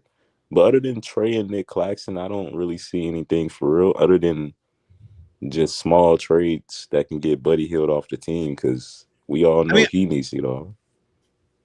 I mean, the teams that we know almost for a fact who would be interested in Kuminga include the Phoenix Suns. Let me see who's on their roster real fast, just see if anybody sticks out. Okay, the Phoenix Suns roster. Does Ryan Dunn excite you? He makes next to nothing. And with Jalen Green is you're just swapping one with Royce O'Neal, but then he turns 32 this year, or he already is 32. Like, maybe I'd consider Mark Williams, but then would Kerr play him? There's so many question marks. Like Lauri Markkanen would be ideal, but I don't know what Utah's asking for, They probably asked for Moody, Kuminga, Pods, and probably 4 first-round picks. If you could take out those 4 first-round picks, I do it. I wouldn't even think about it. I do it. But 4 first-round picks, man, that's some greedy-ass shit. Danny Ainge is just not an easy for real to deal with. Wait, what did they ask for him last year? Do you remember? We don't know. Like that never like there was speculation that Brandon Podziemski held up the trade, but we don't know exactly who else Utah wanted. Who knows if Utah still wants it? Shit, I don't know why they wanted Pods. If that Patrick Williams of the Bulls, hell no. Hell no. That does nothing to move the needle, man. That guy's already doing nothing now. Like, what would I want? But the Bulls, why are people bringing up Glenn Azubuike in the chat? Oh, well, I can't figure that. Let me look at the Bulls real quick. So Lauri Markkanen will be one. I don't know what the price is, but I just gave you one player who actually would want. Aim, would you be happy with Lauri Markkanen? Oh yeah. I watch a lot of Lauri. That's one of my favorite players for sure. But they asked for hella. I mean, if you're willing to sacrifice everybody, I guess you go all in. I would sacrifice the players. I would not sacrifice. I would give maybe like one pick. Oh no, they're not going for that side. Then They're forget not it. going. They need at Forget it. least three. At least three. I mean, maybe one pick and two swaps. But I'm not giving up like that much more. Yeah, Danny Ainge is crazy. Okay, so the Bulls, the Hornets could be another team too. I'll take a look at both those teams real fast here. So the Bulls, I mean, someone brought up Patrick Williams. Hell no to that, but like Isaac Okoro, Hell no. Nah. yeah, Good. yeah, there's nothing on their roster that excites me. The Hornets, what about LaMelo Ball? Should have drafted him. I know. Like, Sai, be honest. Would you have been mad if they drafted? Why didn't they draft him? Like, Because of his dad. Like what? His dad Now and I'm Steve thinking Kerr. about it. Oh, he doesn't like Steve Curry. Like Steve Kerr had no interest in LaMelo Ball, and then the dad scared a lot of people off at the time. Like that would have been great, bro. Like the ball handler he wants next to, and then he would have something to play for. Actually, so he could be a serious player. Like that would have been amazing. Like that would be a ball handler, and that's an actual like an elite ball handler that he would want next to Steph. Like I really don't understand that. But I understand the James Wiseman pick, even though he sucks. But you know, Let me ask you this: so Miles Bridges turns 28 in March. He's currently averaging 21 points per game, 6.3 rebounds per game. Would you trade Kuminga for him? I watch a lot of Hornets games. To be honest, that would be Steve Kerr's dream because he already plays power forward, even though he's undersized. But I mean, he's not like, again, if Miles Bridges is your best player in like 2 to 5 years, no, I wouldn't do it. I don't think that's a winning piece unless Kerr plays him at like small forward, maybe Dre at power forward. But that's not happening. Nah, I don't think Kerr use him right. But he's a great player though. Like I wish Brandon Miller was available, but I feel like that's one of the only players Charlotte would not trade. Actually, they probably would. You think so? Trade him at this point. Honestly, like to be honest, they might trade him and LaMelo. To be honest, and just keep Khan. He's probably the most valuable to them because Miller is always injured. I mean, there's a lot of fans who want Wiggins back. I don't see the Warriors doing that, but no. I mean, it would make you competitive this year. I don't know if it would be a title, but it would improve your team this year. It would be one of those things where you're making a huge sacrifice though for long-term gain. Would Wiggins even want to come back to the team? I don't know. Probably He seems not. they seem happy with each other there right now. What about Quentin Grimes of Philly? I mean, you want another guard? I mean, that would be for JK. If we could get him for Buddy Hield and Pods, and we got to factor Steve Kerr into the equation. Quentin Grimes, isn't he like a power forward in a Steve Kerr system? Probably so. You're right. Damn, he would be. I mean, he would end up being power forward, small forward for us, and then just end up being shitty. And then everybody's like, "Oh, he was so good on Philly. What happened?" Because he's playing the 3. That's what happened. Like another player. If we're gonna talk about a center, right, that is not a 3-point shooter. I know Nick Claxton's name came up. I saw someone in the chat bring up Zubac of the Clippers, but and Daniel Gafford of the Mavericks was mentioned. If you're gonna get a player like that, I'd go for Jared Allen. And I feel like if you're gonna do that, now is the time because Cleveland is struggling. They might be willing to shake things up.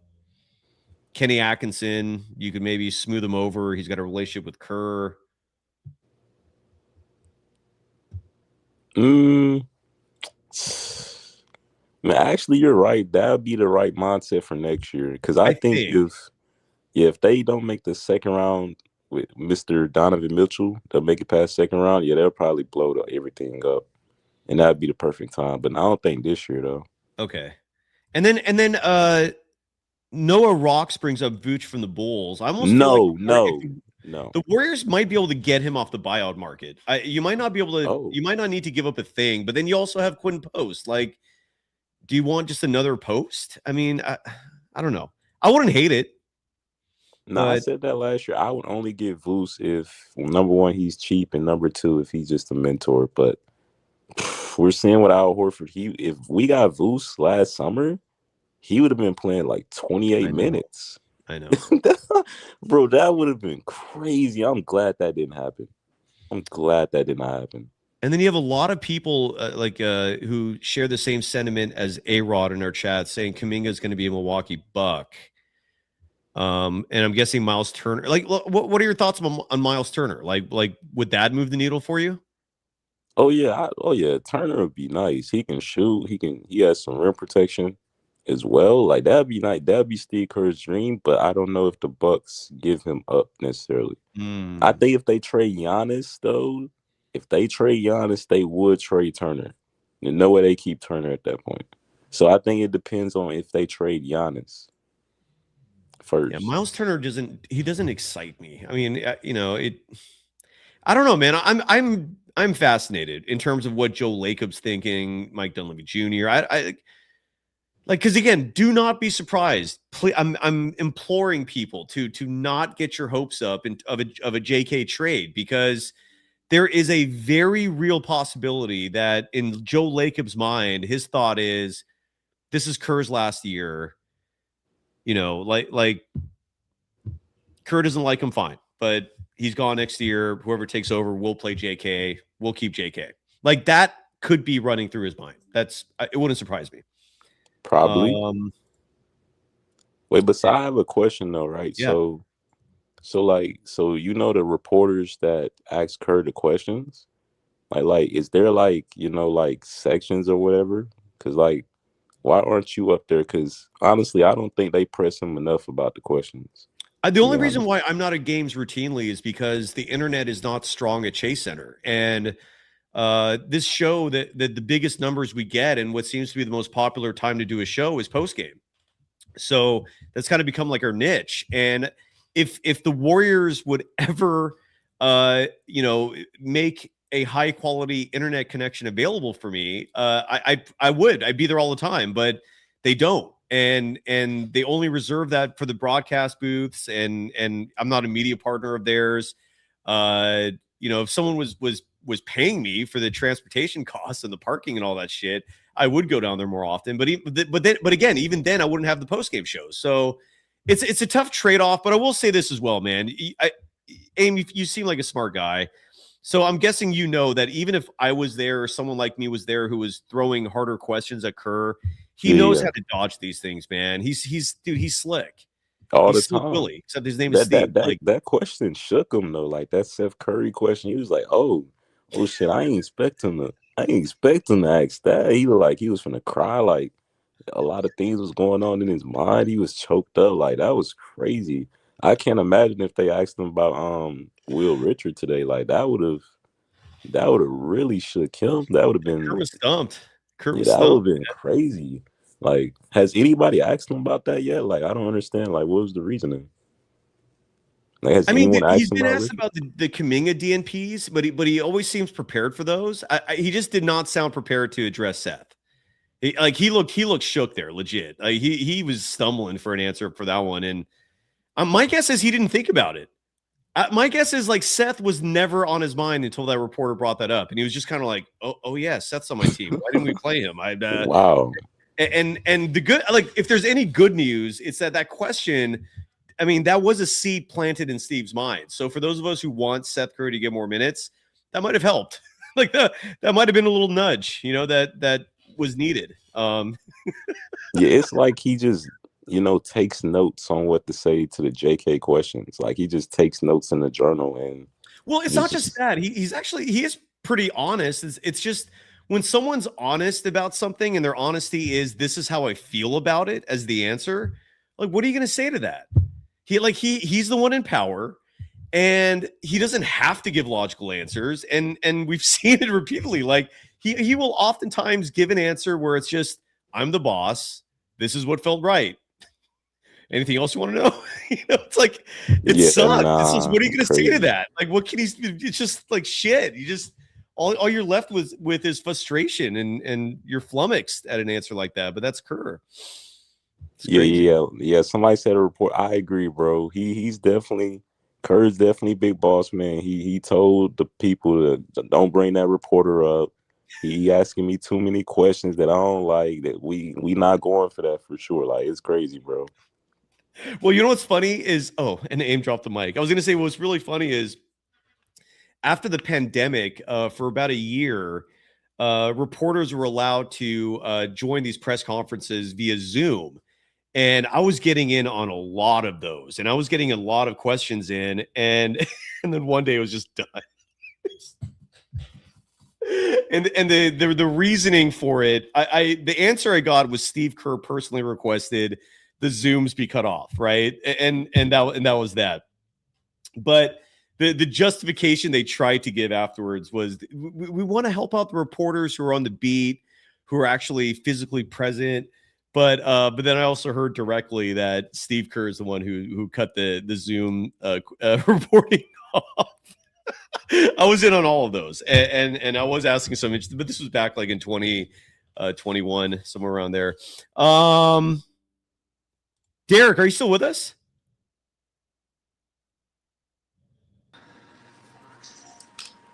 Yeah, I'm still here.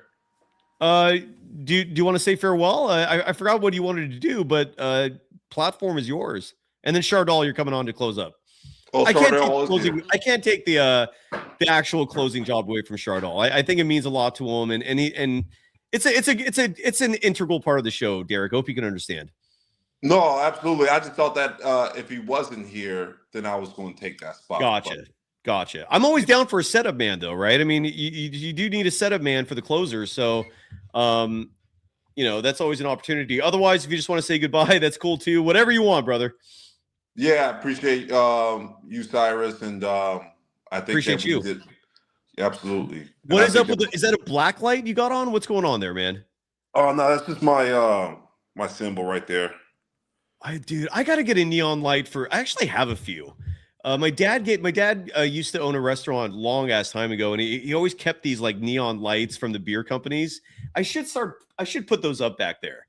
Maybe I'll do that. You might have just inspired me to do a little work at the house this weekend and get some of my neons going, because neons are badass. Do you have a black light? I used to have a lot of fun with that in my college days. Yeah, I know what you're talking about. Yeah, I had one too. Yeah, it's nothing like Derrick. having. Give people one more time your YouTube handle before we say bye. Yeah, I appreciate the ones that did subscribe. Please head over to Relentless Attitude YouTube channel. I appreciate more subscribers, and yeah, that's pretty much it. Relentless Attitude. Yes, Relentless Attitude. That's my neon light right there. Relentless Attitude. Hell yeah. And do you remember an old anime called Dragon Ball Z? No. The main character Goku, he did something called the Spirit Bomb, and he essentially asked everybody for their energy so he can create the bomb. So I ask everyone right now for your energy for my YouTube channel to grow. Head over there and subscribe. All right. Thank you. Have a good night, brother. Thank you. All right. Derrick, you're awesome, man. Thank you so much. Great to see you. Thank you again for your donation as well. And of course, last but not least, the closer, the man himself, Chardal. How you doing, buddy? Hi, Cy. I'm a big fan of your YouTube channel. As the Minnesota Timberwolves take down the Golden State Warriors 127-120, I think this was a very winnable game for the Warriors. I think they had every single chance to win this game tonight, but they failed on every opportunity that was given to them. I mean, I was really looking forward to a win, but it hurts when you come on a Friday night and your team, the Warriors, lose. I mean, it's not the same. It doesn't. They put up a hell of a fight, but it doesn't bring the same aura. It doesn't bring the same aura as when you get a win. Good point. Like it's a different aura. It's a different environment to be in when we all are here celebrating after a great win. But that didn't happen tonight, unfortunately. Larry Hood's in the chat. is saying if you don't do a strip tease, I gotta bump you. I'm not asking for that. I don't think you should do it. I don't feel comfortable doing it. I don't want. I wouldn't. I want to be comfortable. If I don't feel comfortable and I don't want to feel pressured to doing something, I won't. You're not gonna bump me from the. You're not gonna. You're not gonna bump me. Is saying I should watch some more anime. I used to watch anime in college. Like one. So you're not gonna bump.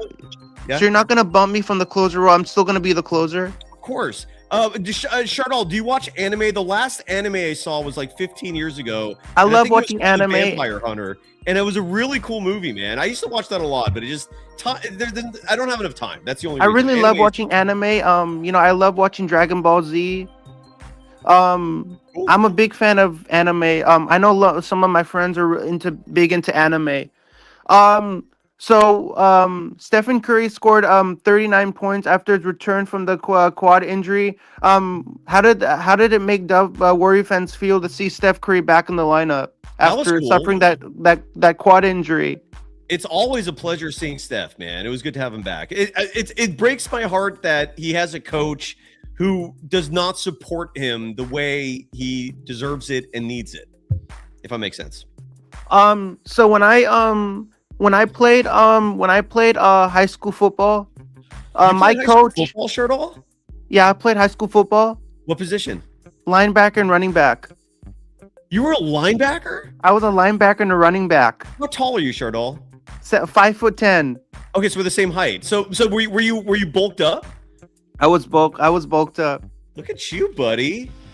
Were you getting all the ladies? I was getting all the ladies wearing the Letterman jacket around school? I was getting the ladies out there. and my coach believed in me, and he believed in the best in me, and he never put me down. Steve Kerr's not doing that to Stephen Curry. Oh, great call. Look at you. My coach supported me. He said that you're my best player out there, and he supported me. He never rejected me and said anything to me and put me down. He never said that to me. That's a good coach. My coach loves me. I was one of his best players. Good. How were you as a running back?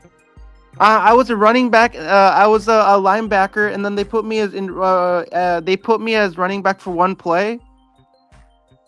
That's and it. I scored an 80-yard touchdown. Shut the F up. I did score an 80-yard touchdown. I'm not joking. Me going all the way until that. I'm not joking. I actually did score an 80-yard touchdown. Nobody. And then a video of. There's got to be a video of this. I don't have the video about it. But can you find it so that one day so we can watch it at some point? I don't know where it is. Look for it, please. I mean, look, if you ran an 80-yard touchdown score, there's got to be video evidence of that. Your parents were at the game, right? My dad was at the game. Did he record it? I don't know if they recorded it. Okay, try to look for that because I think we all want to see you score an 80-yard touchdown run. That's incredible. And it was against Kennedy High School. Look at John F. Kennedy. It was a homecoming game. For Mission San Jose, is that correct? For Mission San Jose High School. Look at you! Wow, that's crazy, Shardal. Look at you. Your stock just went up a little bit, buddy. And when I scored that touchdown, I had one of my teammates who pushed everybody, all the other people out of the way, so I can have a clear path to run to the end zone. Was that your fullback or was that one of your old linemen? No, they pushed all to have a clear path to the end zone. They pushed the defenders away and shoved them off, and then I ran for the end, ran it into the end zone for a touchdown, 80-yard touchdown. So are you saying that they helped, like both teams helped out and it was kind of scripted? They helped out. Okay, gotcha. Okay, that it all picture is clear. I get it now. Bravo, Shardal. How are you doing tonight? It's Friday night. I'm good on I'm doing great on a Friday night. You know, my cat. I'm loving my cat. Awesome. You know, I get to spend time with my cat. Your tuxedo cat. He's a very good looking cat. Buster Posey, your tuxedo cat. Yes. My tuxedo cat, Buster Posey. Next time, I love the fur baby lifestyle is what it's all about, I think. What were your 5 takeaways from this loss, and how do you what do they need to do to bounce back in their next game? I'll give you one. Okay, five is ridiculous. We're 3 out. 3 out. Jesus Christ. 3 hours? We got to wrap this up. Shardall, I'll give you one takeaway. I didn't know. Oh my God. It's like, what time is it? What's going on here? Shardall, Sunday, the Warriors play the Blazers. I want to see better players. I want to see the right players play. That's it. That's all I want. How about you? Yeah, when the Warriors play the Blazers, I want to see much better players against Portland. It is late, Shardall. Let's do a scoreboard really quickly and get out of here. I did Let's not do know a what time it was. let's go over the scoreboard and wrap up the show for the night. I know it's getting pretty late. It's getting very late. And that means a lot of folks are like, I'm sorry to everyone who waited as long as they did. Yourself included, Shardall. I had no idea we were going this long. All right. We start in Charlotte, where the Chicago Bulls snapped their losing streak. Or did they snap it? Well, they won. 129-126, the final. Josh Giddey, 26 points, 7 rebounds, 11 assists in the win for the Bulls, who improved to 10-14. Con Knuppel, 33 points, 9 assists in the loss for the Hornets, who dropped to 7-18. You love Con Knuppel, right, Shardall? I love Con Knuppel. I think he's a really great basketball player. I think he has a lot of talent. He brings that to the NBA. I love the reason why I like the NBA so much is that the NBA has so many international players from so many different countries. That's what that's why NBA is such a global organization. You know, players from the Democratic Republic of Congo, players from Mexico. You know, so many players from all around the country. So that's why I really love why the NBA is so drastically. Moving on. And Larry Hoods, thank you for the hat. It's available on our merch store. You can still order things to arrive in time for Christmas, but you might have to pay extra for shipping at this point because of how late it is. That's the QR code right there. This isn't the only hat. There's a lot of hats, colors, styles, hoodies, shirts, mugs. Next time when you do another Warriors postgame show, I'll share about my New Year's Eve in Vegas, how New Year's Eve went. Okay. I'll share it. Have you purchased any gifts for your family for Christmas? I haven't purchased any gifts for my family for Christmas yet, or you're not going to? I haven't decided what I want to get my parents for Christmas yet. Shardall, do me a favor if you don't mind. Email me when we're done tonight, reminding me to finish building your open, because I have a show open for you. I just have not uploaded it, and I always forget. Email me a reminder, will you please? I'll email you to complete my open. The Detroit Pistons, 142-115 winners tonight over the Atlanta Hawks. This was in Detroit. The Pistons are proven to 20-5 on the year. The Hawks dropping to 14-12. Isaiah Stewart was listed by ESPN as the top performer for the Pistons with 17 points, which begs a look at the box score to see why. And it's because the Pistons, so the Pistons had 8 players scoring in double figures tonight. Isaiah Stewart was their leading scorer, again, with 17 points and 5 boards. The Pistons are red hot. The Indiana Pacers, losers at Philly tonight. The 76ers taking care of business at home, 115-105. The final, Philly improves to 14-10. The Pacers drop to 6-19. Shardall, the return of Joel Embiid. He had 39 points and 9 rebounds tonight in the win. Andrew Nembhard, 18 points, 7 assists in the loss for the Pacers. Shardall, what are your thoughts on the Warriors making a move and trading for Joel Embiid? Is that a dumb idea? Is that an intriguing idea? What are your thoughts on that?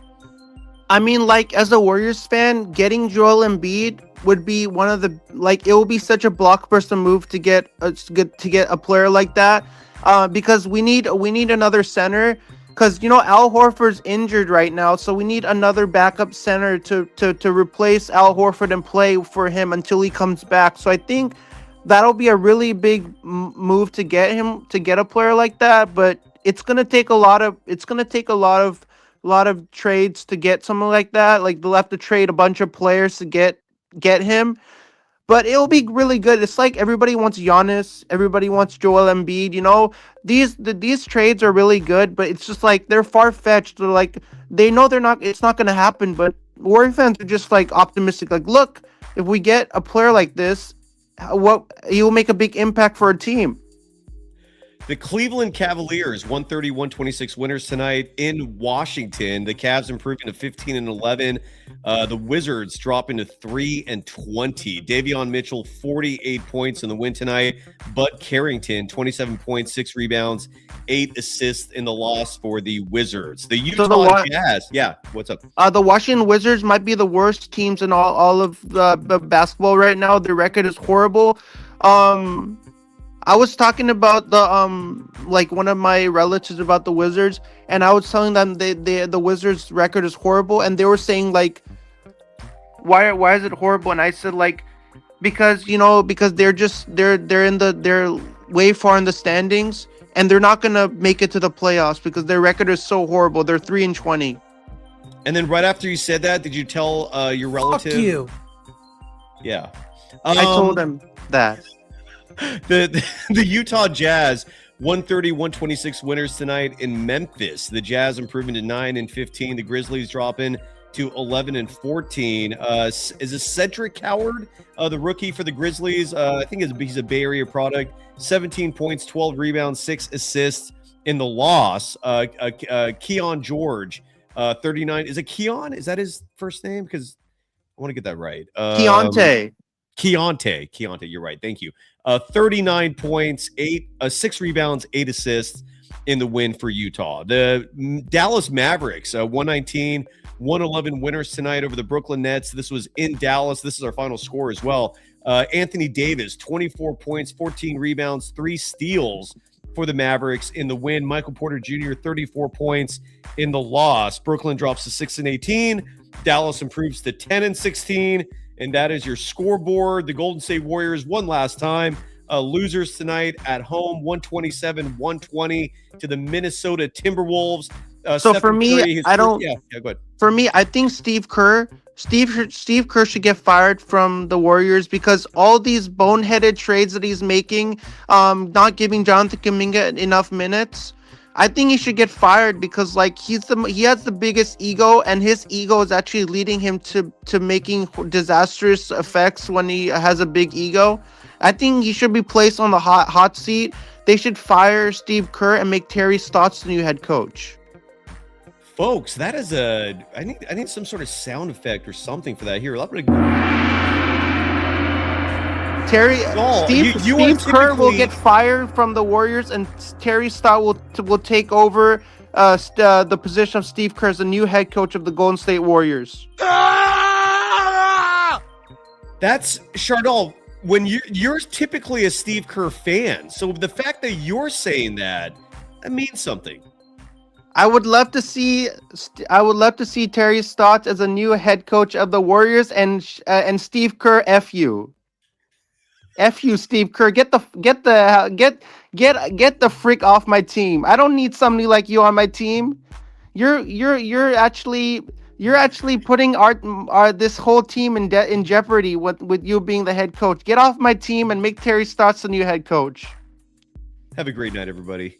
My viewers, make sure click the like button, smash the subscribe button for Golden Days in reference to the 1993 Matthew McConaughey movie. Cyrus is really close to reaching 5,000 subscribers, so make sure to go to them. Where are you at? What's your number? Make sure to go there and support him. And make sure to subscribe to the SGS Sports Talk channel. I'm at 497 subscribers. I lost 9 subscribers. And so the program is at 5,000. I can't thank everybody enough. Maybe we'll do a show tomorrow just to celebrate that. But I'm really heartbroken that I'm losing subscribers. I need people to. Everybody, do Chardal a favor. I'm about to, if people don't subscribe to my YouTube channel and I keep losing subscribers, I'm gonna cry. I'm gonna start to cry. You don't want to make me cry, right? We don't want that. Do you want to see me cry? No, we don't. You want me to sit down in the corner of the room and bawl out in tears coming Look at down this. from my Look at face. this. Look at this. Shardall, Twin Empire, Twin. Good to see you. Been a while. Hopefully, Twin joins us again soon. Twin Empire, by the way, has a pair of twins, meaning 4 kids, 2 sets of twins, and natural. Twin, you've got Rick Barry level super seed, dude. Endlessly blown away by that. You've also got the incredible beer that is just savage looking. Twin, come back on the show soon. You're I missed. really need people Twin, to. I really need people to subscribe to my channel really immediately. Because if people don't go there and like my channel and subscribe to all the content that I make, I'm gonna keep on losing subscribers drastically. Well, Twin just said he's gonna find you. It's SGA Sports. It's SGA Sports Talk channel. I'm gonna show it's on YouTube. YouTube and X. I'm also on X and I'm also on YouTube as well. Well, who cares about X? It's the YouTube one that you really care about, I'm right? on YouTube. All right. Well, I want to show. Making it visual goes a long ways. Hold on. Here we go. So next time when I come on, are you gonna have my opening ready for me when I come on when I call in next time as a closer? Are you gonna have my opening open all ready for me to load it up? If you email me, the odds of that happening will increase astronomically. I'll email you. Okay, good. This is your channel. You're at 497 right now. So folks, support the man, please. He's one of a kind. Life is boring without Shardall. He's our closer. Show the man some love. I'm sorry you lost some subs. My guess, Shardall, is you lost those subscribers not because they didn't like you. It's because their accounts got deactivated or I don't think it has anything to do with you. Cyrus Saatsaz, when life is, I missed you when you're not here. Oh, buddy, thank you. I miss you. I mean, I love calling into the show, and I'll definitely call in on another Golden State Warriors post game show. My mother is boarding a flight from Taiwan today, and then she's gonna come at 11:15 in the morning to San Francisco. She's out on a business trip. Oh,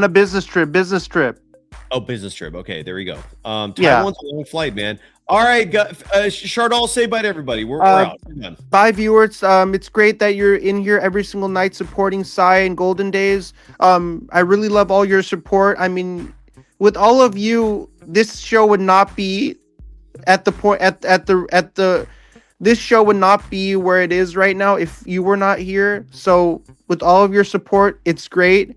And I hope you keep showing up every single night on the stream and keep showing love to Cy, because he really makes all this content for you guys. And if you guys don't show him some love, he's not going to be as successful as he already is. Thank you, Shardall. Thank you, everybody. We're back at the latest Sunday night Warriors Trailblazers post game. I'll see you on Sunday night for the Warriors and Trailblazers. I'll give you my score prediction for the 49ers and Titans game before I leave for the night. Give it now. I'm going for 49ers winning 45-42 over the Titans. I'm going Brock Purdy going 20 to 35 for 430 yards. 4 touchdowns and no picks for Brock Purdy. Up against the Tennessee Titans from Levi Stadium in Santa Clara, California. Bye, Cy, and I'll go Niners, beat the Titans. And go Dubs. Let's hope. And go Dubs, beat the Blazers. Beat the Blazers, and let's hopefully get some talent out there, some decent players. Thanks, everybody. Shardall, thank you. Bye, Cy, and I'll definitely catch you back here on Golden Days for that Warriors and Blazers post game show. See you.